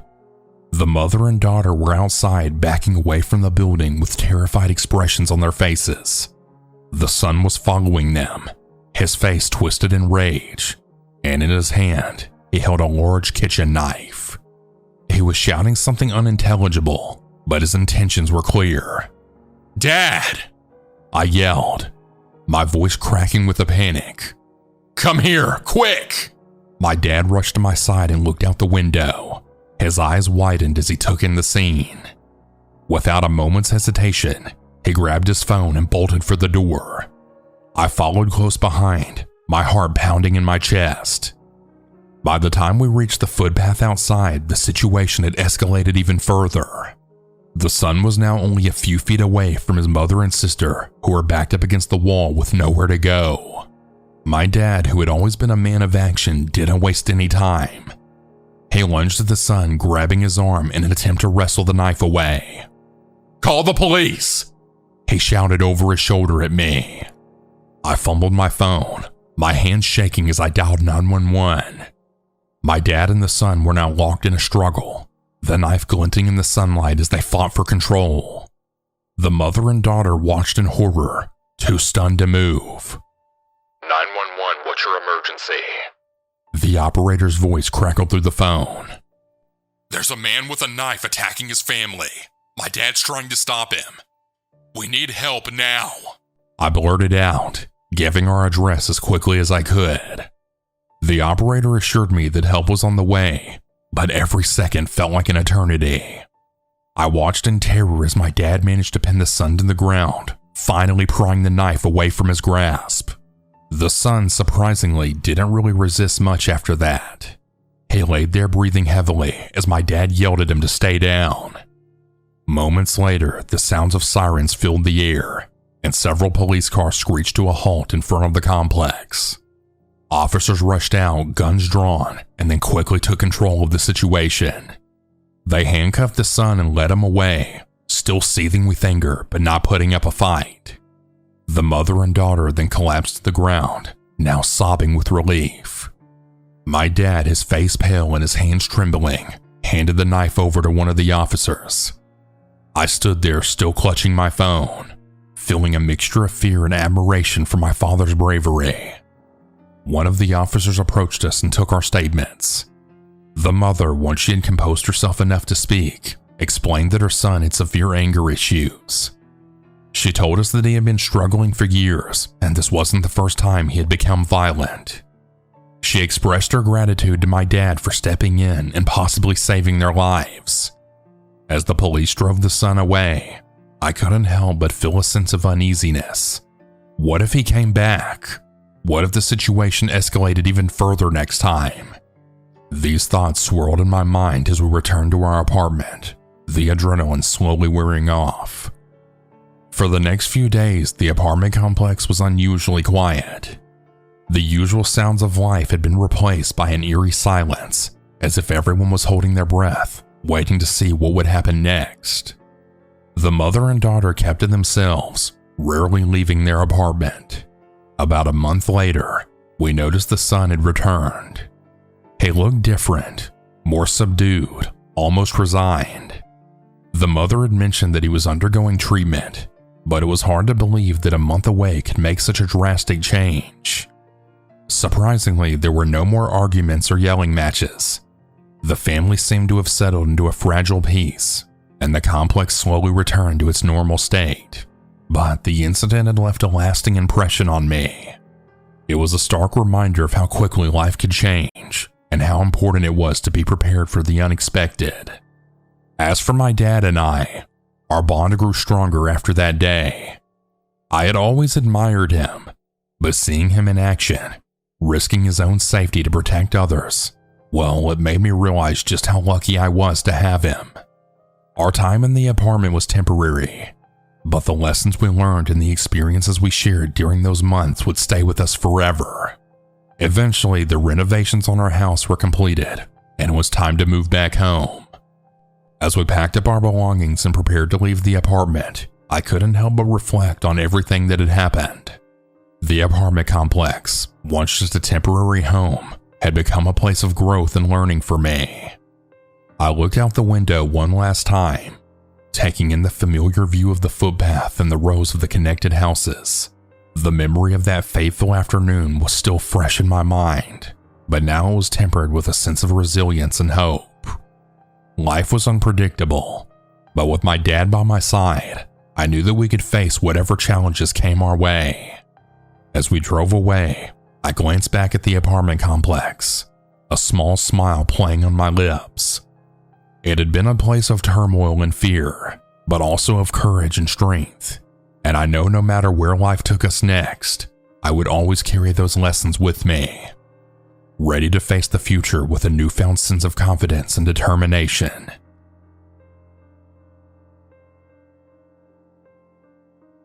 My name is Bob, and I've been a fan of this channel for a long time.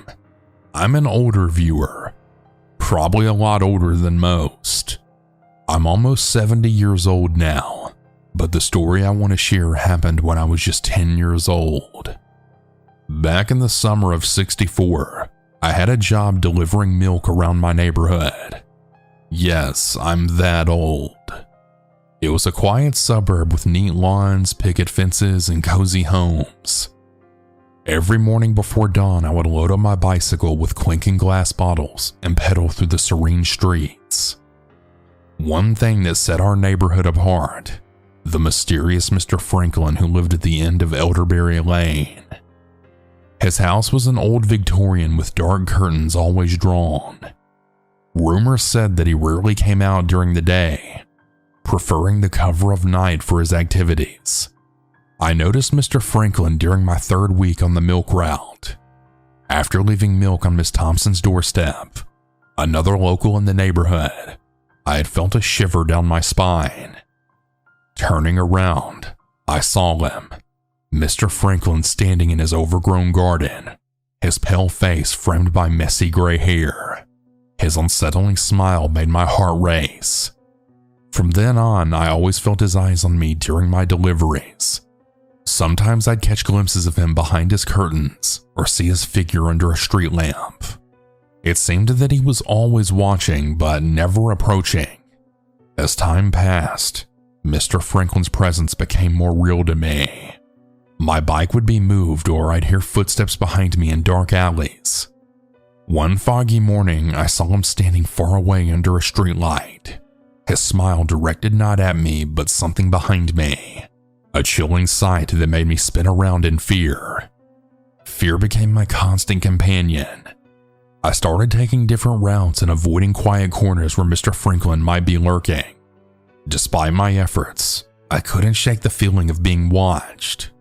Well, one really hot afternoon, seeking refuge from the heat in an abandoned warehouse, I overheard two men talking about Mr. Franklin.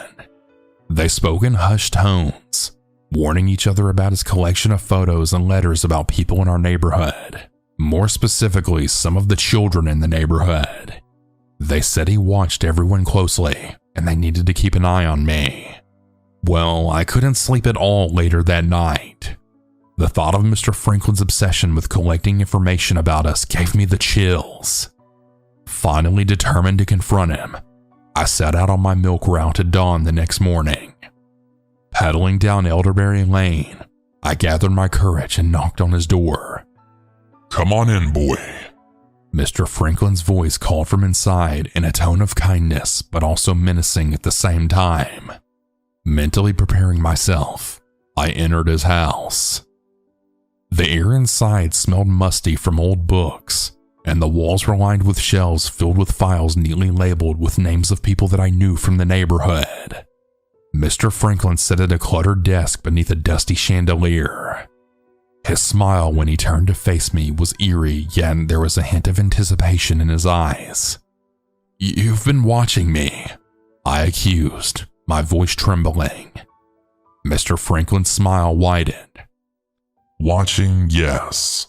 But don't worry. I'm not just watching you, my boy. I watch them all," he said, gesturing to the files around us. He explained that he was an observer, a collector of stories and lives, trying to understand and capture the essence of what it meant to be alive. His words carried a strange longing, a desire to connect with lives passing him by unnoticed. At this point, I was absolutely horrified, and I wanted out of his house immediately. But curiosity got the best of me. Why? I managed to ask, struggling to grasp his obsession. Mr. Franklin looked at me with a mix of disappointment and resignation. I want to know, to understand, he said softly. To possess something of the lives that surround me. With a newfound resolve, I declared that I wouldn't be part of his collection. Mr. Franklin nodded sadly, and with a wave of his hand, he allowed me to leave. Walking away from Elderberry Lane that morning, I felt relieved yet haunted by the weight of Mr. Franklin's gaze. Over the years, the neighborhood changed, replaced by modern streets and buildings. But the memory of Mr. Franklin and his unsettling obsession remained etched into my mind, a reminder of how darkness can hide beneath ordinary facades. Though I've moved on and built a different life for myself, there are nights when I find myself staring into the darkness, half expecting to see Mr. Franklin's figure with that unsettling smile.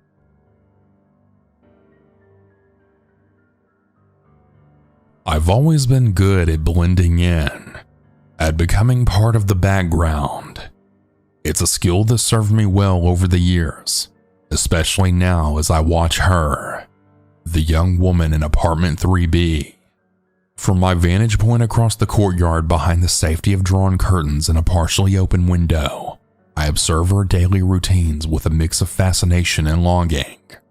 And if by now you couldn't already tell, this is a different kind of story, the one where I'm the creeper. Anyways, she doesn't know me. Not really. To her, I'm just another face in the building, perhaps a neighbor she passes in the hallway or nods to in the elevator. But to me, she is my everything. Her name is Sarah. I learned that from the mailbox one afternoon when I chanced to see her retrieve her mail.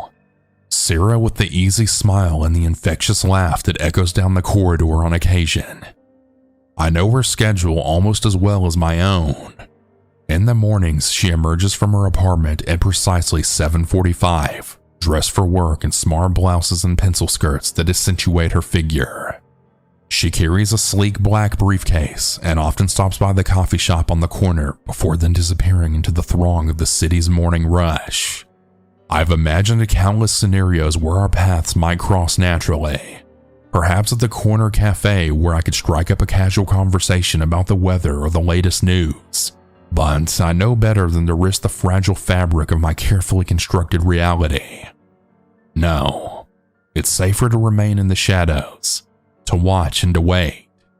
During the day, I occupy myself with mundane tasks, an errand here, a trip to the grocery store there, all the while keeping one ear tuned to the hum of life in the apartment complex. Occasionally, I'll catch glimpses of her through the frosted glass of her kitchen window as she prepares dinner or unwinds after a long day.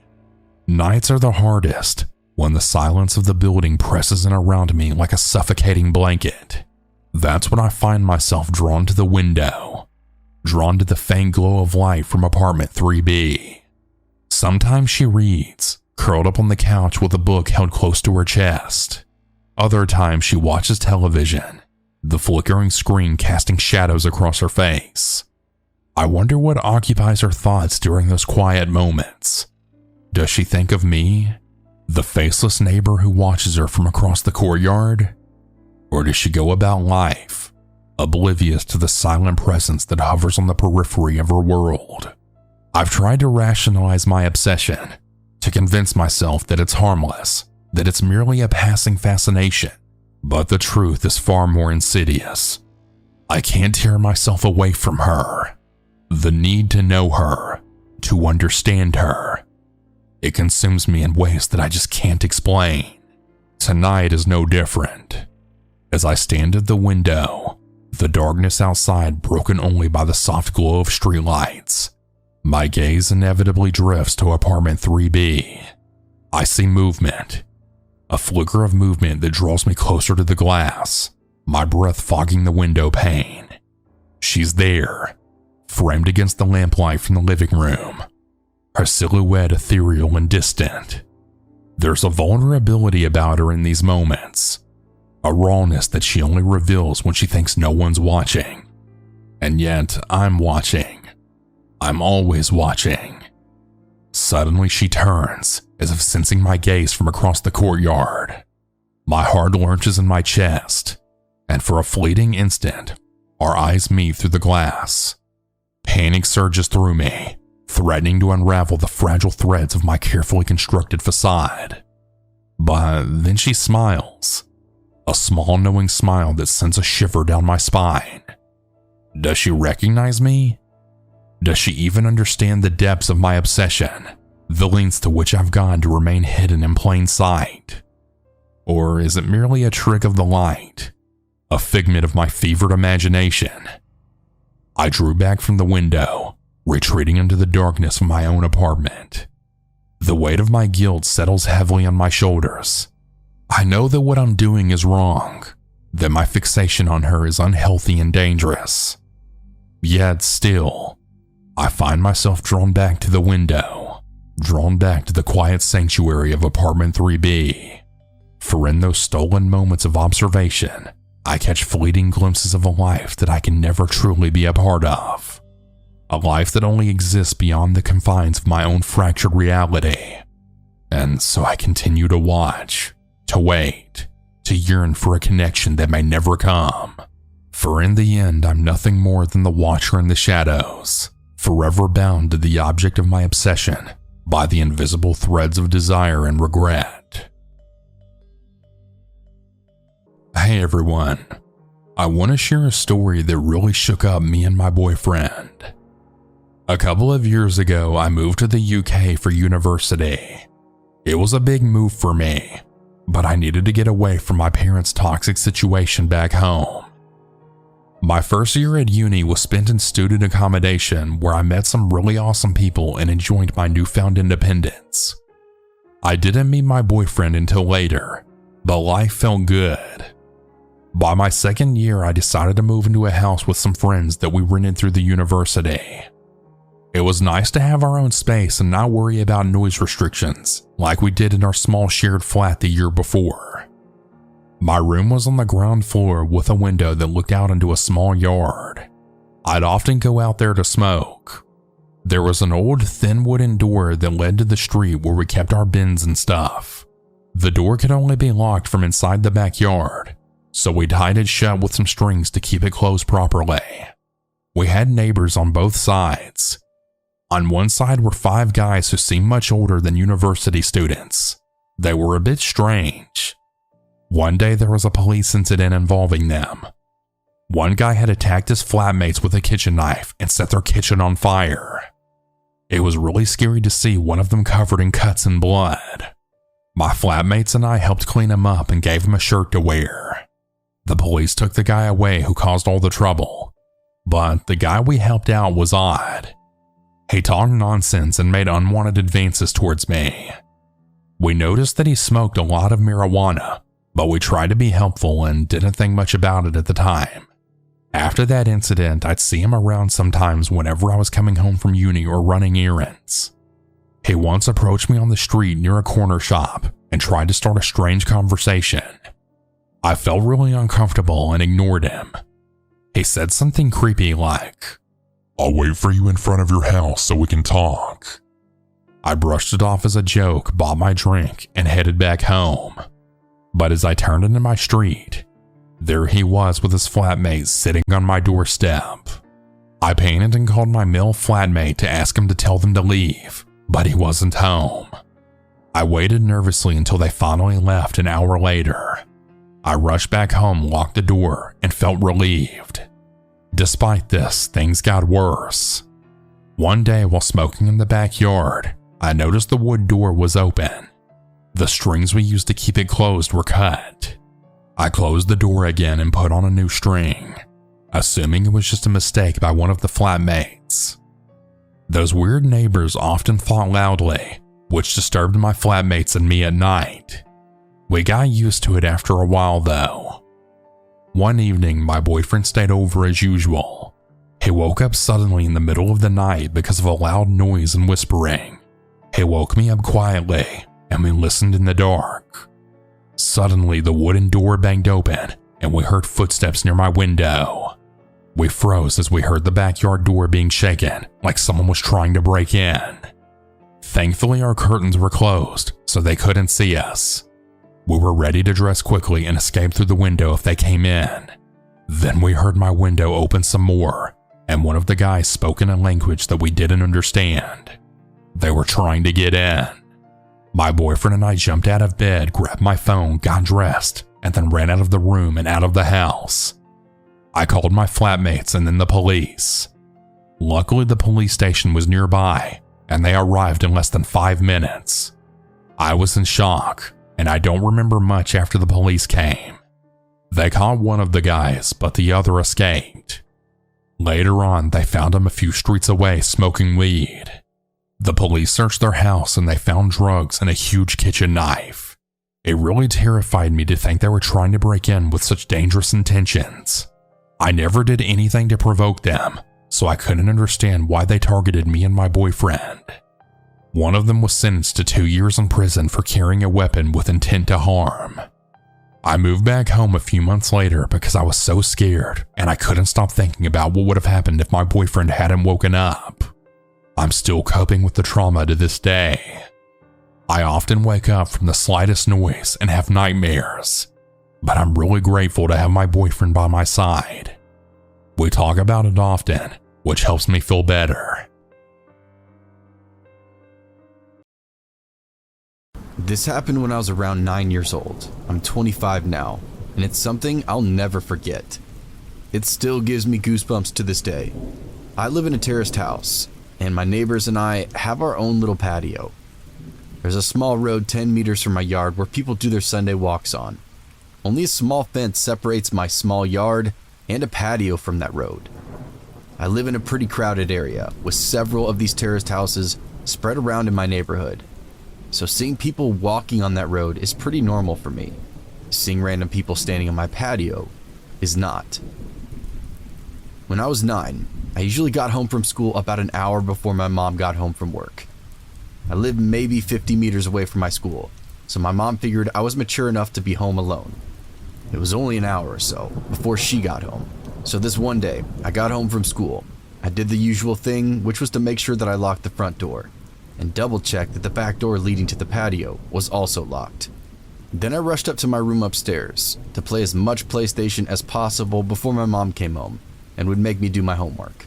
While playing, I heard this noise coming from outside my window. It was kind of like the sound of a cat, but my cat had been missing for over 3 months.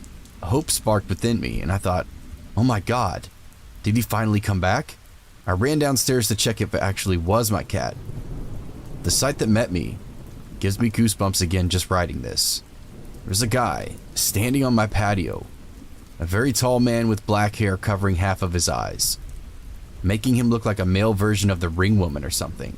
I could hear him making this high-pitched sound, almost like a cat meowing.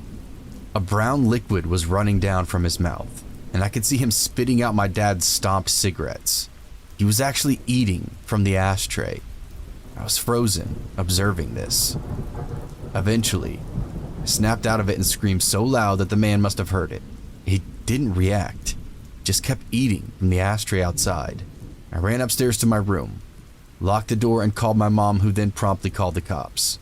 I've never been more terrified in my life. Laying in my bed, under my sheets, shivering with fear. As I continued to hear these high-pitched noises from that guy, eating cigarette stomps from the ashtray on my patio. Kind of blacked out for a moment, because the next thing I remember is the police arriving on the road by my yard. I hear them talking to the guy, saying stuff like, "Sir, what are you doing? Get over here or we will come down and arrest you," and so on. The man did not respond, but the high-pitched sounds was more frequent and got louder and louder. I then decided to look through the window, feeling safe that the cops were there now. I could see 2 police officers standing by my fence, 1 man and a woman. I no longer saw the creepy man, however, because he was standing directly 1 story under me and out of my field of view. The police jumped the fence, and I remember hearing that creepy man screaming louder than I'd ever heard anything before. He charged at the female officer with full force, and he knocked her out cold. The male officer then immediately tased the guy, leaving him shaking on the ground, still screaming. The policeman struggled to keep him on the ground while putting handcuffs on him, but eventually he did. After a little while, he managed to wake up the female police officer, who seemed to be badly hurt. He called for backup and an ambulance, and then he sees me standing in the window above him. The expression on my face must have been something else, because he just looked at me and said, "I sure hope you didn't see all that." Then I started to cry. By this time, neighbors started to arrive, wondering what the hell was going on. One of my neighbors, an elderly woman, made me come down. She took care of me until my mom came back home. The police then took the creepy guy with them in their car and left. But they promised they'd come back and talk to us about what had all happened. This is where my story takes an unexpected turn. The male police officer came back later that night and sat down with me and my mom to talk. He explained that the guy in my patio was actually diagnosed with severe autism. He had escaped from a facility where mentally challenged people lived. It was located around 5 kilometers where we lived. He explained that that guy had actually been living in my house 5 years ago, but then he'd been forced to move when his mom and his only caretaker died. Poor guy probably thought he was going to find his mom in my house. He missed the routines, and he missed living there with his mom. The police had to move him from the house that time 5 years ago because he was extremely strong, and this was the reason he reacted the way he did when the police came that day. Still frightened, I told the police officer that they needed to make sure that this would never happen again, and he promised me that it wouldn't. After a few sleepless nights, my life kind of went back to normal, and the years went by and that man didn't come back. That was until 1 year ago. At this time, my mom and dad had moved out. I bought that house from them, and I'm still living there today. I was enjoying my morning coffee on the patio when I see this random guy stopping on the road by my fence. He just stood there, staring at me. I look at him and give him a nod, and then I hear it. Those same high-pitched noises. Holy... It's him. His hair had turned gray, but the high-pitched sounds made me realize who it was. My heart started racing, and I instantly remembered the reason why he was back. I realized that he must have managed to escape again, but because I kept my cool a bit longer than when I was 9, I started to realize how sorry I actually felt for the guy. 16 years later, and he was back to look for his mom. I decided to carefully ask him if he wanted to come down to the patio. He instantly jumped the fence. I started to think maybe he would knock me out like he did to that one police officer. He didn't. He just smiled. He looked at me and smiled. I offered for him to sit down, and he didn't respond. I offered for him to come inside, and he just started laughing. So we ended up going inside. His face lit up, pure joy. He was home. It reminded him of the life he had with his mother. It actually almost made me tear up. And all of a sudden, he sat down on my couch, turned on my TV, and switched directly to the cartoons. I sat and observed him for a while. He was just completely focused on them. I wanted him to just enjoy the moment, so I didn't say anything. I realized I had to call that facility and let them know what was going on. The caretakers arrived 10 minutes later. After a lot of convincing, he got back up, crying, and went back to the facility. I called the facility 2 days later, and we made a deal. His name is Tom, and I now consider Tom my friend. Every Sunday from the day he returned, Tom and his caretakers visit me to watch cartoons. They tell me it's the highlight of his week. It makes my heart warm. Now, for several years, my thoughts were, let's not meet guy on my patio eating from the ashtray. Now my thoughts are, let's meet every Sunday to watch cartoons with my friend, Tom.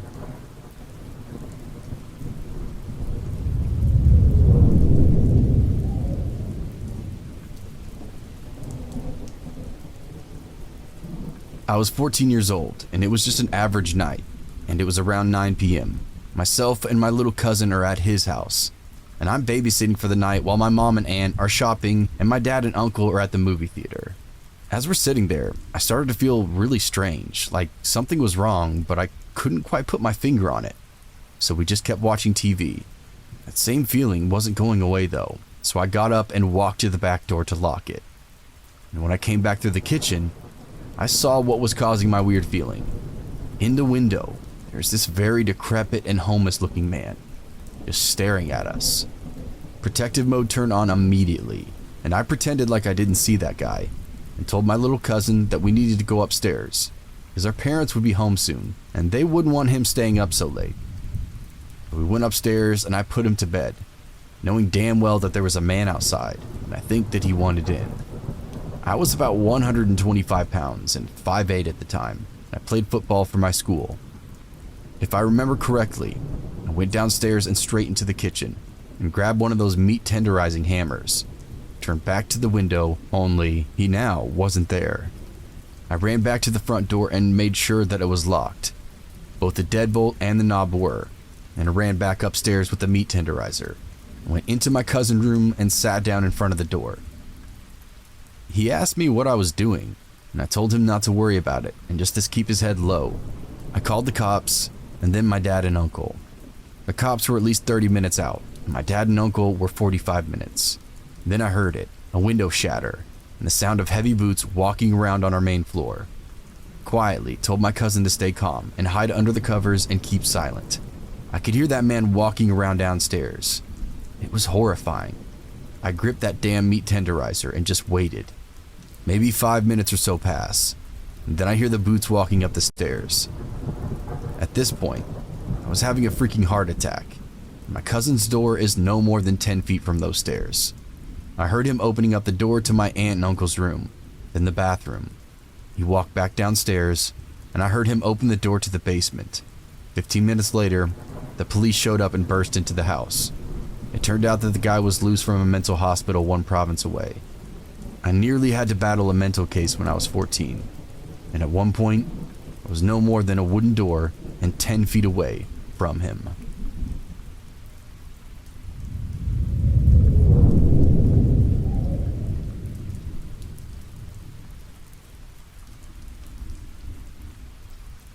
My parents started leaving me and my sisters home alone when I was around 13 or 14. Of course, the rule was to not let anyone we didn't know into the house. One night, there was a knock at the door. I went to the door and tried to look out, but I couldn't see anything. We couldn't pretend that we weren't there because the lights and the TV were both on. I opened the front door a crack, thinking that the person would be behind the screen door, but that wasn't the case. There was a man in his late 20s or early 30s just standing in our doorway. I shut the door quickly and told him to get behind the screen door. He obliged, and I cracked the door. Yes, I wasn't very smart, and latched the screen door. He told me a story about his vehicle breaking down the road and needed to use a phone. I said that I couldn't see his car, and he indicated that it was further down the road. Then I asked him why he walked past 2 houses right next door, and then walked to the one with no car in the driveway. And I could see that he was becoming agitated. Here's a general recollection of that conversation. "Look, are you gonna let me use the phone or not?" "No, my dad is sleeping, and I can't let you go into his room to use the phone." "Okay, just bring the phone here, and I'll use it then." "I'm not letting you in the house." "Just bring the phone to the door." "It won't reach, please leave." "Okay." I shut the door and lock it, and while my sister and I are talking about how scary that was, the side door handle begins to jiggle. That same man knocked and says, "Hey, will it reach this door?" At this point, I tell him to go to the neighbor's house and use their phone, and he starts to yell, "I bet your dad's not even home. Let me in. I want to talk to him." I told him, "Fine, I'll go get him." Then I went to my dad's room, got his shotgun, came out and racked it and said, "Here, meet my dad." The same man started cursing and calling me names, but he did leave. Or at least that's what I thought. He actually had gone around to another door and tried that one. Our dog, who was outside at the time, began barking at him. He proceeded to do something that made my dog yelp and cry out. I screamed out that I was calling the police, and he finally left. I felt really stupid for the entire interaction. I don't know if he was just a guy who needed a phone, but that whole experience was very creepy, and I was obviously ill-prepared for dealing with it at such a young age.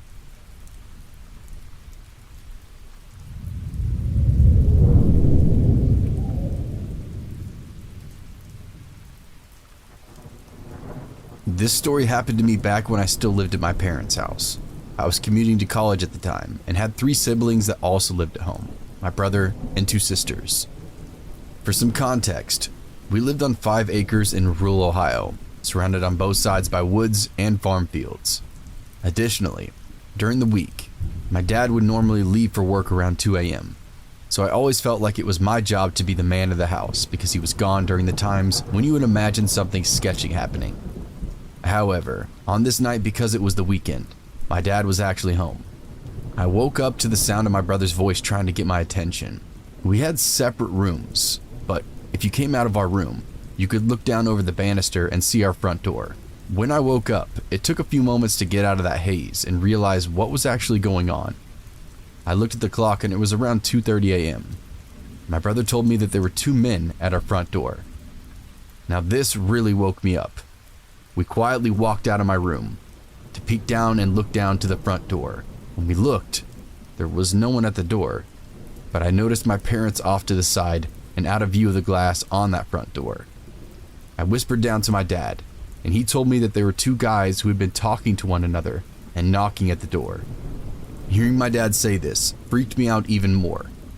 I went back into my room and grabbed my pistol, quickly shuffling down the stairs after looking to make sure that they were still not at the door. If they had been, they would have easily seen me coming down the stairs, as it's in direct view.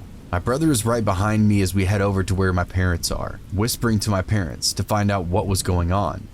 Parents had awoken to the sound of our dog barking, only to find 2 men knocking loudly at the door. At this point, those 2 men returned and began knocking again. Despite the fact that no one had came to the door the first time, or that our dog was still actively barking at them, and also the fact that they were there at this time in the night, so late, and in a location where houses are spread out hundreds of yards away from each other. And again, knocking with the dog barking. It just made the situation even more terrifying.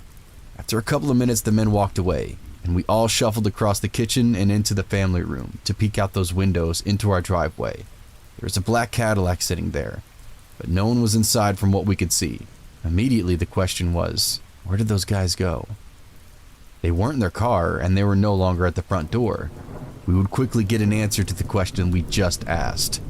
All of a sudden, the handles to our back French door started jiggling, and they were actively trying to enter the back of our house, which entered into the kitchen. At this point, I just remember my mom frantically saying, "David," to my dad, as pure terror overwhelmed her. Then 2 things happened. Adrenaline filled my body as I prepared my handgun, horrified at the very real possibility that I might have to shoot these men. Secondly, my dad finally grabbed the phone and called the police and calmly told them what was happening. Thankfully, after a minute of jiggling, they stopped at the back door and disappeared once more, only soon to be back at the front door, knocking once again. After a few minutes, we suddenly saw the local police fly up in multiple cruisers with their lights turned on. As they whipped into our driveway and into our front yard, the 2 men bolted and attempted to run the long way around the house across the driveway. One of them disappeared out of view, but the other one was intercepted by an officer yelling for him to get on the ground. He didn't. He was immediately tased and fell. A few of the other officers went around the house after the other guy, and one of them came to talk to my dad and I as we came outside. They ended up finding the other man hiding in my sister's little playhouse in the backyard. It appeared that both of them were either drunk and or high, as the one who hid had cocaine on him.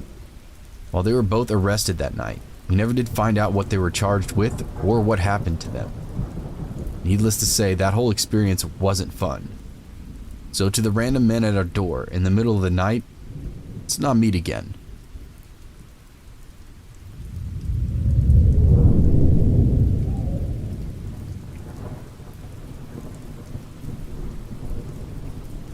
The first house I moved into out of high school while going to college was a very old small house in a town that dated back to the Civil War.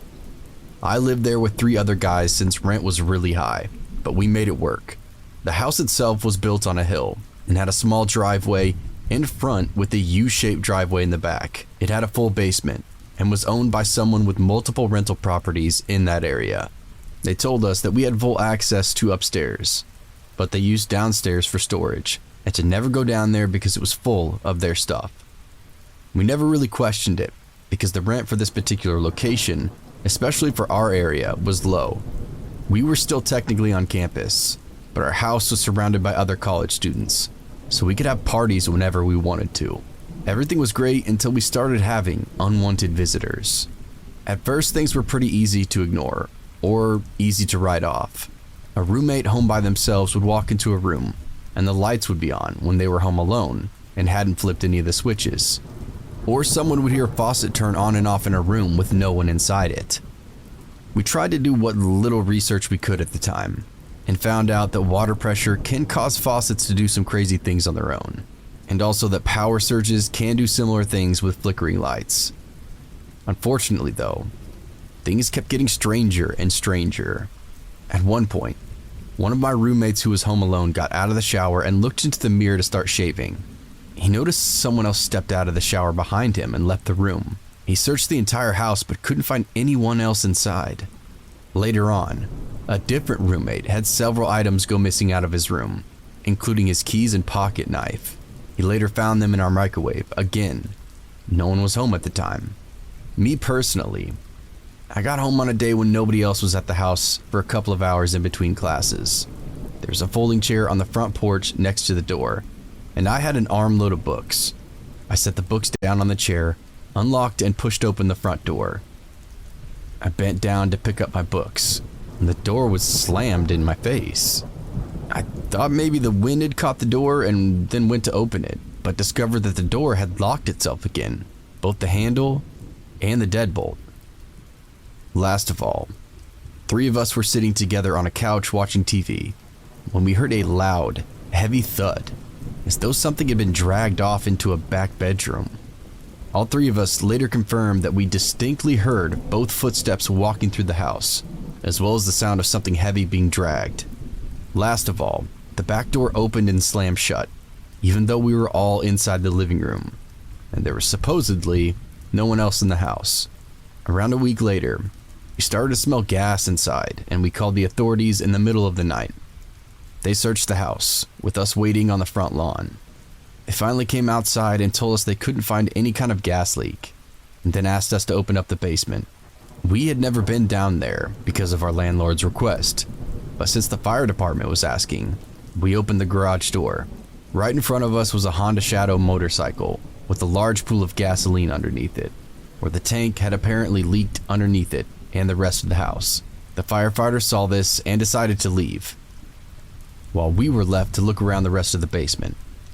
Most of what we found was shelves and shelves of canned food, but in the very middle of the floor, which was underneath everyone's bedrooms, we found an embalming table, some sort of second device.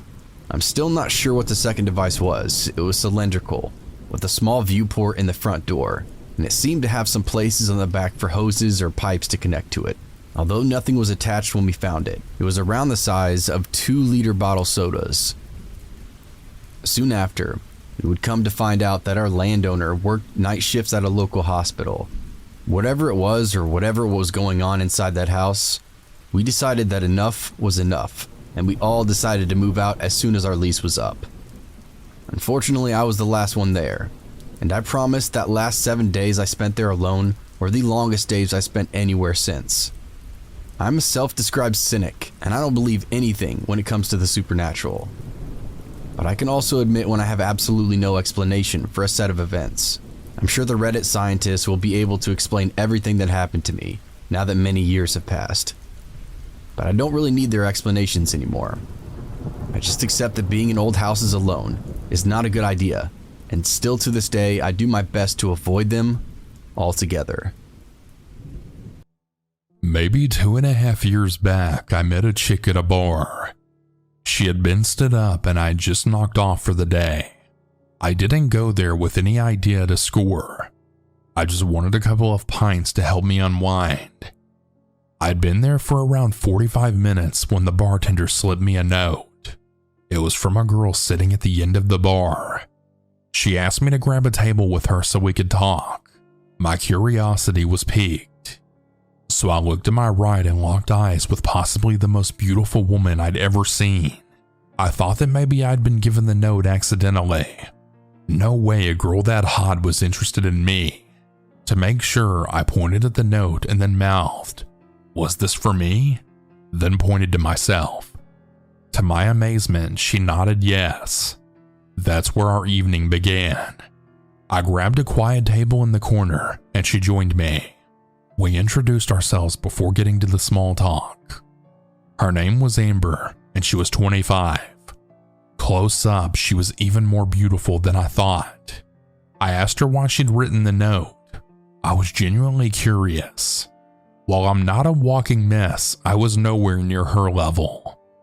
The possibility I was being tricked came to mind, so I asked if I was being pranked, but she said no. It wouldn't be the first time. My friends seemed to think it was funny that any girl would like me. They put notes on my windshield at least twice pretending to be from a secret admirer. I never fell for it though. I'm far smarter than they think I am. This, however, looked to be a real encounter. If it was, I was going to play it all the way through. The getting to know each other continued another half hour until she asked if I wanted to take her home. I jumped on it, and we walked a few blocks to my apartment. We had a few more drinks and started messing around. I don't kiss and tell, so I'll just say we enjoyed one another's presence for the rest of the night. When I awakened the next morning, she was already gone. I wrote it off as just an amazing dream and hit the head. When I came out, a pair of beer bottles caught my eye. I walked over to get a closer look. One had lipstick residue on the mouth. I still wasn't positive. I walked over to the bed and sniffed the pillow opposite to mine. The wonderful smell threw me back to the previous evening. There was no doubt. It had really happened. I was over the moon for a long time. I hoped to see her again. I went as far as asking some employees if they knew how to find her, but none did. As time went by, however, I wrote it off as just a one-night stand. I began dating a new girl, a wonderful fun chick to be around, but Amber stayed in the forefront of my mind. This new relationship never really went anywhere, and we ended things a few months in. Being newly single, I had hoped to track Amber down and maybe pick back up where we left off. I returned to the bar and asked around again. I got the same answer. I didn't have the money to hire a detective. Without a last name, I couldn't even do a search on the internet. Providence would arrive in the form of Craigslist. I was browsing the site and came across the missed connection section. It looked to be just as good as any other avenue. So I made a short description of our night together and how I'd like to meet up again. I posted it and went on with my life. All was quiet until day 8. A message came from someone claiming to be Amber. I asked a few questions. They knew all of the answers and even added things no one else could have known. I was overjoyed to be talking to her again and asked if we could meet for drinks. She agreed and suggested the place where we first met. It sounded perfect, almost romantic. I started to believe this may go somewhere. My months-long search was over. For the rest of the week, my stomach was in knots. I was counting the hours. Saturday eventually arrived and I made my way to meet her. She was visible from outside and more beautiful than I remembered. I joined her at the table, and the night went much as it had on our first meeting, all but one thing. Throughout the evening, she checked her phone many times. I assumed that she was just nervous and tried to ignore it. It was a few hours before she then suggested we go back to her place. I'd been looking forward to this for months. On our way out, I visited the bathroom. As I walked away, I noticed that she was fiddling with her phone again. However, now she was making a call. I didn't care. Besides, maybe she was just calling her roommate. She was basically a stranger to me. For all I knew, she had kids. Once again, I didn't care. I mean, she'd hung up by the time I returned anyway, and we made our way to her car. I stumbled my way down the street until she pointed at this plain four-door sedan, and I then shuffled up to the passenger door. She unlocked it, and I fell into the seat. We closed our doors, but instead of starting the car, she just sat there looking at me and smiled at me. Oh, Maybe she wants to make out. The idea perked me up. When I leaned over to kiss her, a strange male voice told me to stop. What? I was so drunk that I had a difficult time assessing the situation.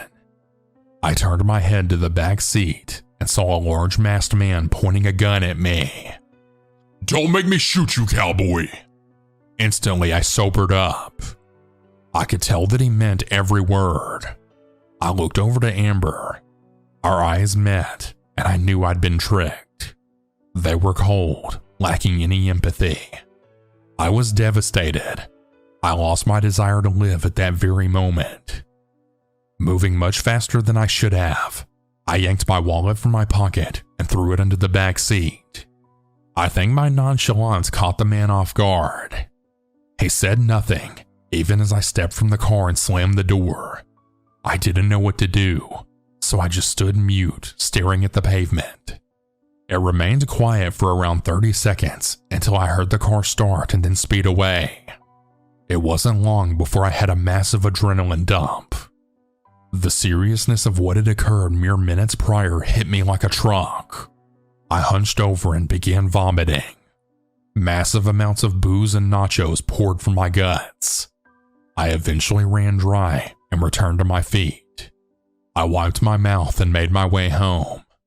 I wanted nothing but to sleep, and I didn't even bother to undress before falling into bed.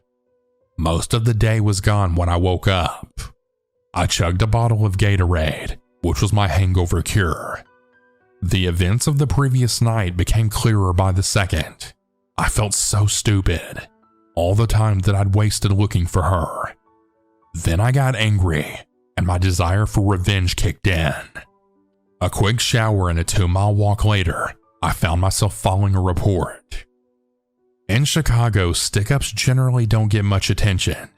When the detective handed me some mugshots, I got the idea that I'd stumbled onto something a tad more serious.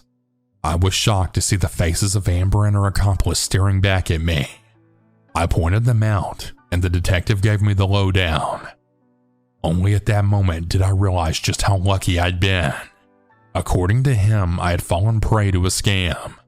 Amber's real name was Shannon, and she'd been a career con artist. The pair had been targeting single men for the last 6 months or more. I was thought to be their 5th victim, and the previous 3 had been killed. I felt a shudder through my body. The detective was unsure why I'd been allowed to live. That made 2 of us. Perhaps our history made me too much of a risk. Maybe she'd been pressured into doing it by her partner. I'll probably never know. It was hoped that I had some new information to give him, but I ended up being no help. We spoke a little longer before he sent me home. Now I was even more confused. I was happy to be alive, but on the other hand, however, I wonder why I'd been spared. I have one particularly funny theory, that they didn't consider $23 on a maxed out card worth killing over. But the truth is, it's not really a joking matter. Things wouldn't get any clearer when Amber's accomplice was arrested. He'd been brought in on unrelated charges, only to lawyer up the second he was asked any questions. He'll stay mum more than likely, even when presented with the possibility of execution. The detective on my case thinks Amber probably won't be caught for a long time, and even if she is, she'll go the way of silence too. If and when she's caught, I hope I can get a few minutes alone with her. Not because I wish her any harm. I've come to terms with her role in the crime. Instead, I'd like to ask why I was spared when others weren't. I'd like to think it's because we made some type of connection on an emotional level. Then again, that's probably just my romantic side thinking out loud. In truth, it probably just wasn't my time. I'm a 36-year-old female in Sweden. I've worked in mental health care for the last 18 years, mainly with people with psychotic illnesses like schizophrenia. I was working at a group home for 9 years, and we're very close with my coworkers there, especially 2 females. The last few years I worked there, another female started working there. We'll just call her M, and the 4 of us grew very close. She was very timid, shy, friendly, and we all got along well. She was often on long-term sick leave due to her own mental health issues, so we didn't meet much at work. However, she always showed up at our after-work dinners, allowing us to stay in touch even when she wasn't well enough to work full-time. She told us that she had a history of schizophrenia, just like the patients we were treating, but that she was medicated and hadn't had any psychotic episodes for years. Since I have an education in psychiatry and extensive experience with schizophrenia, I had no judgment toward people suffering from the illness, and didn't bother me to be friends with someone who had such a diagnosis, and even after what I will tell you, I still feel the same way. In the summer of 2023, I had moved on to work at a new place, still within mental health, but this time in forensic psychiatry. Like a halfway house for mentally ill individuals who had committed serious crimes, though. And the four of us stayed in touch and still met for dinner parties. M told us that she had been evicted from her apartment because of an incident where she accidentally entered her neighbor's apartment in the middle of the night. She explained that in the huge apartment complex, all the doors looked exactly the same, and she had simply walked into the wrong door by accident. She claimed the neighbors had created a scene and reported her to the police out of pure drama. I felt that while eviction seemed out of proportion for that incident, perhaps the landlord took action because he had judged her based on her medical history, and I felt bad for her. I questioned her if something else had happened, but she insisted that that was the full story. In Sweden, it's very difficult to get a contract for an apartment after being evicted. You pretty much get blacklisted. M asked me if she could move in with me, and she said she was literally homeless, and I said, of course you can. I've always gotten myself into uncomfortable situations by saying yes instead of thinking about myself, and I had no idea how severe this situation would get when I said yes to M. I live in a small apartment with one bedroom, a living room that only fits a couch and a TV, a small kitchen, and a small bathroom. I also had 2 cats. We decided M would live in the living room, and I offered to throw out my couch so she could have the bed there, but she said she was fine with sleeping on the couch. I insisted on giving her a bed, but she declined. There's a door between the living room and bedroom, but only an open arc between the living room and hallway, so she wouldn't have total privacy. I hung up a thick velvet curtain to give her a sense of a door and more privacy. There's another door from my bedroom to the kitchen, so I kept the kitchen door open at night for my cats to go in and out. She wasn't working at this time because she was on one of her long-term sick leaves while I was working shifts.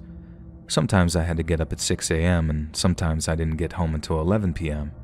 I have severe insomnia, need to combine sleep medications, and even then I wake up easily. I told her I would appreciate if she could try to stay quiet on nights when I had to get up early, but that it was fine to be loud when I was off of work or doing evening shifts. She was a heavy smoker and coffee drinker, so I bought her a coffee machine to make her stay more comfortable. The coffee machine and sink are placed right outside my bedroom door in the small kitchen. The first night together, I had to get up at 6 a.m. for my shift. As usual, I had a hard time falling asleep. M had been up several times that night to smoke, waking me up each time. At 5 a.m., she started making coffee and the noise woke me up completely. I asked her nicely why she was waking up so early, wondering if she had any plans. She said she couldn't sleep. I explained that I really needed that last hour of sleep because of work and asked if she could wait until 6 a.m. to make coffee. I also mentioned that my epilepsy gets worse when I don't get enough sleep, and I was at risk of having seizures at work if I didn't sleep enough. She said that she wanted coffee with her cigarettes, but would try to wait next time I had to work. Despite this, she continued to wake me up early in the morning and throughout the nights, insisting that she needed coffee with her cigarettes. I suggested making coffee the night before or drinking iced coffee or Coke instead, but she refused. She demanded silence at 10 p.m. because that's when she wanted to sleep, and I respected that. She also had moments of binge eating, emptying my fridge and pantry. Once, she ate an entire loaf of bread within 30 minutes of me leaving the apartment, promising to replace it once she got money. I had also told her to feel at home, so I couldn't really get mad, but it started to annoy me because of the cost and inconvenience. M had long black hair that was everywhere, on the sink, floor, and bathtub. I'm not a clean freak, but it was unpleasant, and she also left fingernails and toenails on the bathroom floor and drops of urine on the toilet seat. I saw a silverfish on the bathroom floor which feeds on hair and nails, likely enjoying its dessert. I initially tried to imply the need to clean by putting a broom and shovel in the bathroom, but it didn't work, and I eventually asked her nicely if she could clean the bathroom floor more often, using we instead of you to avoid making her feel attacked. She promised to think about it, but nothing changed. I started dating a guy and was head over heels for him. He was also in a roommate situation, so we had a tough time getting alone time. I asked him if we could have one night to ourselves occasionally, but she could have the apartment to herself as well. She claimed that she had nowhere to go, no friends or family. I wasn't asking for 24 hours, just a few hours for quality time, and she eventually accepted after some persuasion and stayed with a friend one night while I stayed away the next week to give her more alone time. One morning, I found my cat's water bowl completely dried out. There was no spill, and it looked wiped out with a towel or paper. I had filled it the night before. She claims that the cats must have tipped it over, but there was no evidence of a spill, and my overly social cats began to withdraw from her, spending most of their time in my bedroom, which was unusual. I had an old saucepan from the 60s that meant a lot to me because it was my grandmother's and held nostalgic value. She burnt it and made no attempt to clean it, just left it on the stove and went out for a smoke. I found it ruined and cried, and she didn't even apologize. She also broke dishes several times without replacing them or apologizing, and this added to my frustration. After 2 months, she kept waking me up at night, binge eating my food, never cleaning, never leaving the house, scaring my cats and ruining my things.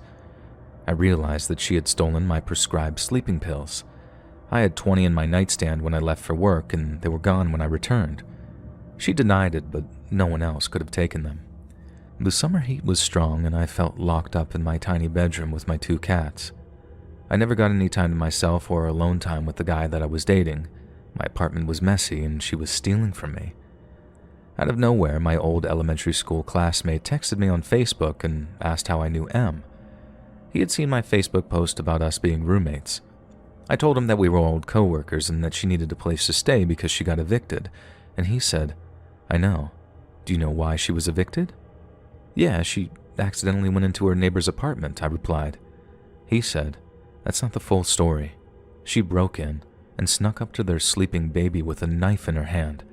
The father woke up and wrestled her down, saving the baby." I felt sick to my stomach. Could this be true? It would certainly explain why she was evicted, but it sounded so horrible. She seemed so timid, and my friend had the full police report. Apparently, the couple that she broke into was his ex-girlfriend's family. It seemed M had a psychosis during the break-in, but those parts weren't public. It was clear that she had been lying about what happened and how long she had been mentally stable. I started getting paranoid and wanted her to move out. We had a contract with a 30-day notice period. I knew asking her harshly would mean 30 days of chaos, so I wanted to handle it nicely. I started looking for cheap hostels for her to suggest so that she wouldn't be on the streets. I sat down with her and explained that I missed my alone time and the apartment was too small for 2 people. I said it wasn't personal and that I wouldn't want to live with anyone right now. I expressed regret and hoped that we would remain friends. She looked crushed and said it wasn't possible. I showed her the hostel I found and explained that I needed her to move out because I felt suffocated. The summer heat made it tough to keep the door to the bedroom closed, and I needed my sleep. She said that she would try to move out, but not until the 30 days had passed, and I agreed. The first night after our talk, she got up and made coffee at 2:30 a.m. I nearly had a mental breakdown. I was going to get up at 6 and couldn't go back to sleep.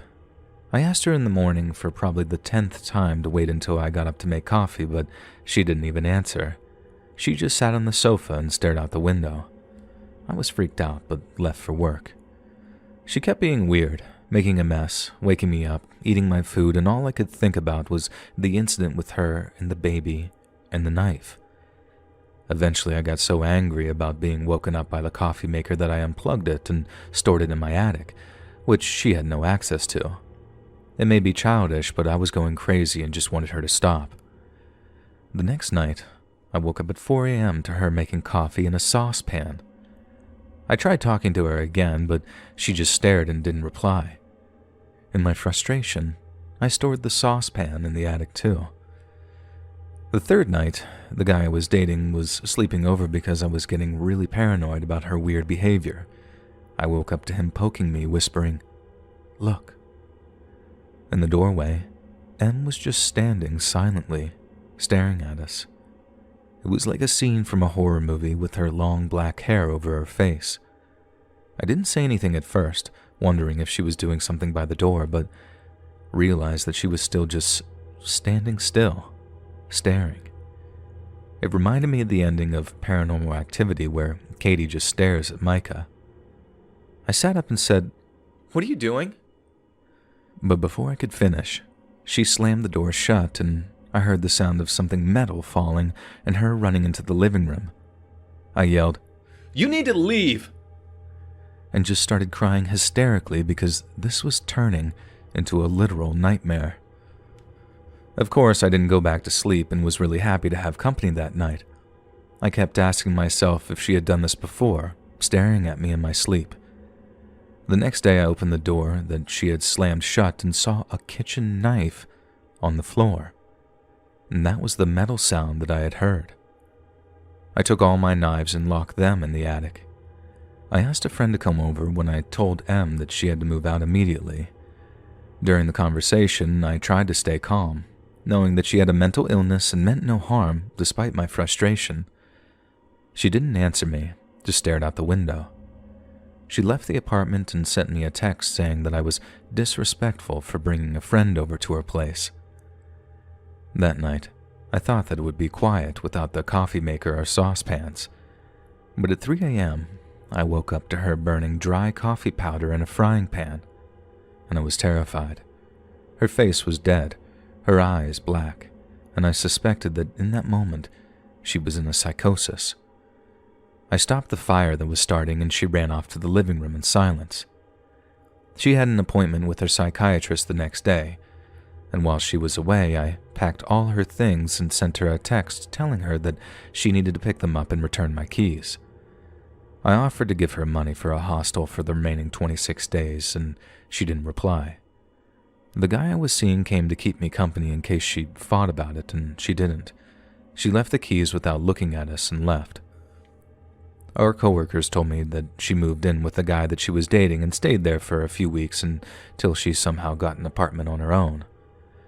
She started working again, and I was always happy to hear this, and she seemed to be doing well. Then, in January, one of our old coworkers told me that Em had called her saying everything must burn, she had a baby to save, and some other very delusional stuff. She had called 112, the Swedish emergency number, but they hadn't taken it seriously. Em then proceeded to burn her entire apartment down because the voices in her head told her that she had to burn everything to save her friends and family. Her neighbors tried to rescue her, but she fought them off and ran back in, pouring liquor on the fire to make it burn more. She was arrested and sentenced last week for aggravated arson, and she will serve her time in a mental institution/prison for a long time, possibly forever. Ironically, she will probably be in the facility where I used to work and where she used to work herself. My old coworker was a witness at the trial. Apparently, Em had stopped taking her medication, the Abilify, because she felt that it made her numb and thought that she was stable enough to function without it. Apparently not. She had also stopped taking her medication the last few weeks that she stayed at my house, which explains her behavior. It's disturbing to think about what could have happened to me and my cats if she had stayed, or if I had been a heavy sleeper. I also think about what could have happened to that baby that she snuck up on before she was evicted. I know it's crazy that I just didn't throw her out sooner. It was complicated. The reason I haven't been able to talk about it with my friends is that they sympathize with her and minimize my experience. They think I'm making a bigger deal out of it than it was, and I sort of understand since they never saw the darkness in her eyes that I saw in those last couple days. This incident happened back in 2014 when I was last committed to a psych ward for a suicide attempt. A little background: I am female and was 19 at the time.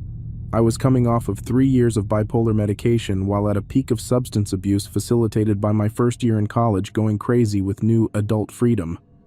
One night I had a big mental episode and was committed for the first time in the adult ward. Previously, I had only been admitted in the minors ward during my adolescence for similar episodes. Within this unit, you had to share a room with the same sex but weren't given any proper introductions. The facility as a whole wasn't managed effectively, nor did any of the nurses or doctors seem to care other than to prescribe and get you out. I was lead to the room I was staying in, and the nurse just said to the other lady in the room, "This is your new roommate," and left. The woman appeared to be in her late 40s or early 50s, Hispanic and just a little taller than me. She would not keep her gaze off of the floor in front of her and didn't say a word or move when I said hi. I noticed she had a tattoo of a cartoon version of the classic Red Devil, but as a baby, I figured I'd just leave her alone and stick to my area of the room. The first night went as they normally do in a psych ward. My roommate declined to share anything yet again, only staring at the floor, barely moving an inch. While everyone was lining up to be given their medication before bed, the ward across began to start banging on the glass of the door and screaming. One guy was smiling while banging his bald head against the glass window part, while the guys behind him were screaming and jumping around. It seemed as if they were almost going to break through, but orderlies came and took them away with their screams still lingering through the halls. Being in psych wards before, I wasn't surprised by out-of-the-ordinary behavior like yelling or fights starting, but this was completely different to me. I was with disturbed adults now, people who had years of illness deteriorating their mind, not little angry kids anymore. I actually felt scared for the first time because of the high level of unpredictability with these people. I knew I wasn't all there in the head, but even these people had me anxious and made it difficult to try to get any rest that night. You know that feeling of being awake but you haven't opened your eyes yet? The moment where you are barely waking up and everything is fuzzy. This is the state of conscious I was in later that night. I felt as if something was waking me up, yet still tired, so I wasn't opening my eyes. The more I came to reality, I felt pressure on my forehead, and I could sense sweat dripping on my face. I opened my eyes to find the roommate standing over my bed, staring me in the eye with one hand on my forehead and the other in a balled-up fist on her chest, while she speaks in what I assume is tongues. I look into her eyes and they are blank and empty of any emotion. She keeps speaking faster and getting louder. I am paralyzed at this moment, not sure what to do or what she would even do if I were to yell or move. It was only us in the room, and the nurse's station is all the way at the end of the hall. She started wiping the sweat off my forehead while still speaking fast and erratic, and I wasn't sure what she was doing or planned on doing next. She then put both hands on my forehead, and at this point was screaming while shaking me, but not long before a nurse came in and took her off me. The nurse seemed more irritated that she had to get up and do her job, rather than concerning of how I was doing or feeling. She escorted the woman out and said to don't worry and just go back to sleep. I don't know how, but I managed to fall back asleep. I assume she got transferred to the more severe ward because I did not see her again the next day, and luckily, I was able to leave later that day. This incident has since been a reminder for me to never go back and to manage my mental well-being, because while I have issues, I could be in a far worse state of mind. I still wake up some nights with lingering anxiety and have to calm myself down to go back to sleep. When I was accepted into a college that was far from my hometown, I didn't really know anyone else who lived there. The college I went to didn't have dorms, but they did have apartments that they suggested students live in due to the proximity to the college. I was pretty broke at that point, plus I wanted to meet some new people right away, so I chose my apartment largely due to a roommate matching service they had. Basically, you fill out a questionnaire about your demographics and hobbies, and the service would match you with roommates that were compatible with you. Mind you, I chose this particular apartment despite the 1-star reviews I saw across the board online. I mean, they were under new management, and it was only a year lease. It couldn't be that bad. I was matched with another guy in a 2-bedroom, 2-bath apartment.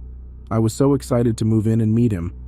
I moved in a few days after the lease started, probably about 3 weeks before school started, and already began regretting my decision. The apartment was and smelled like mold and old cigarettes.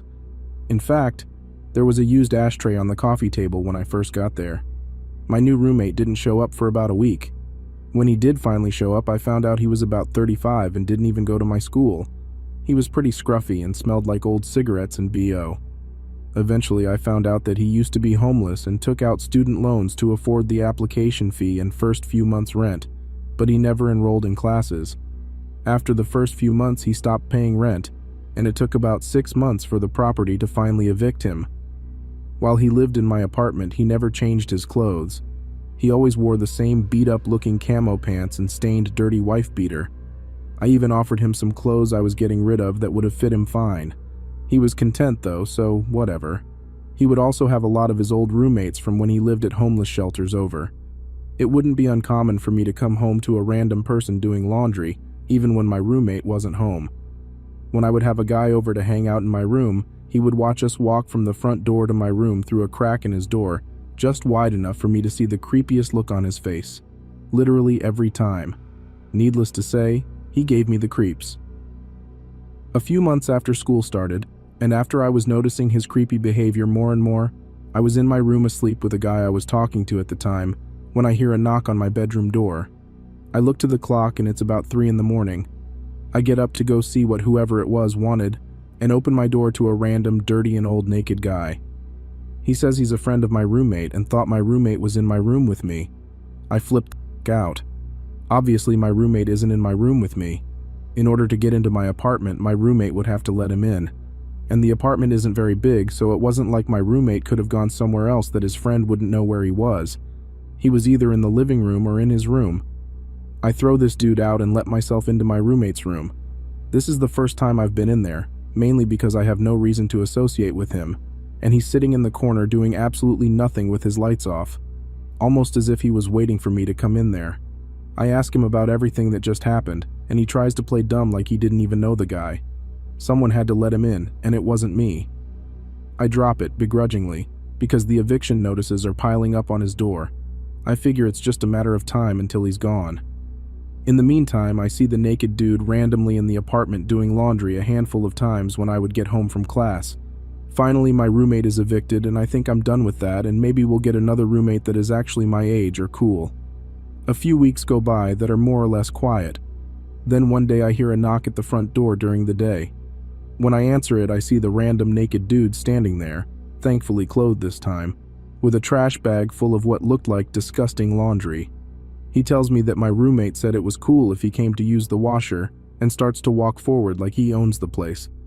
I step in front of him and tell him that his friend doesn't live there anymore, and no, he can't use my washing machine. I close the door, lock it, and go back to my room. About 20 minutes later, I keep hearing a random noise from my balcony. I lived on the 3rd floor, so I figured it was just a squirrel or a bird out there scratching around. I keep hearing the noise, so I decide to investigate, and I see the homeless guy trying his best to climb up to my balcony. I told him I was calling the cops, but obviously by the time they get there, he's gone. That same day, I went to the property manager and asked what kind of roommate matching service works like that and demanded to get out of my lease. After some heated discussion, I persuaded her that it was probably in her best interest to just let me leave. I found a nice 1-bedroom and never looked back.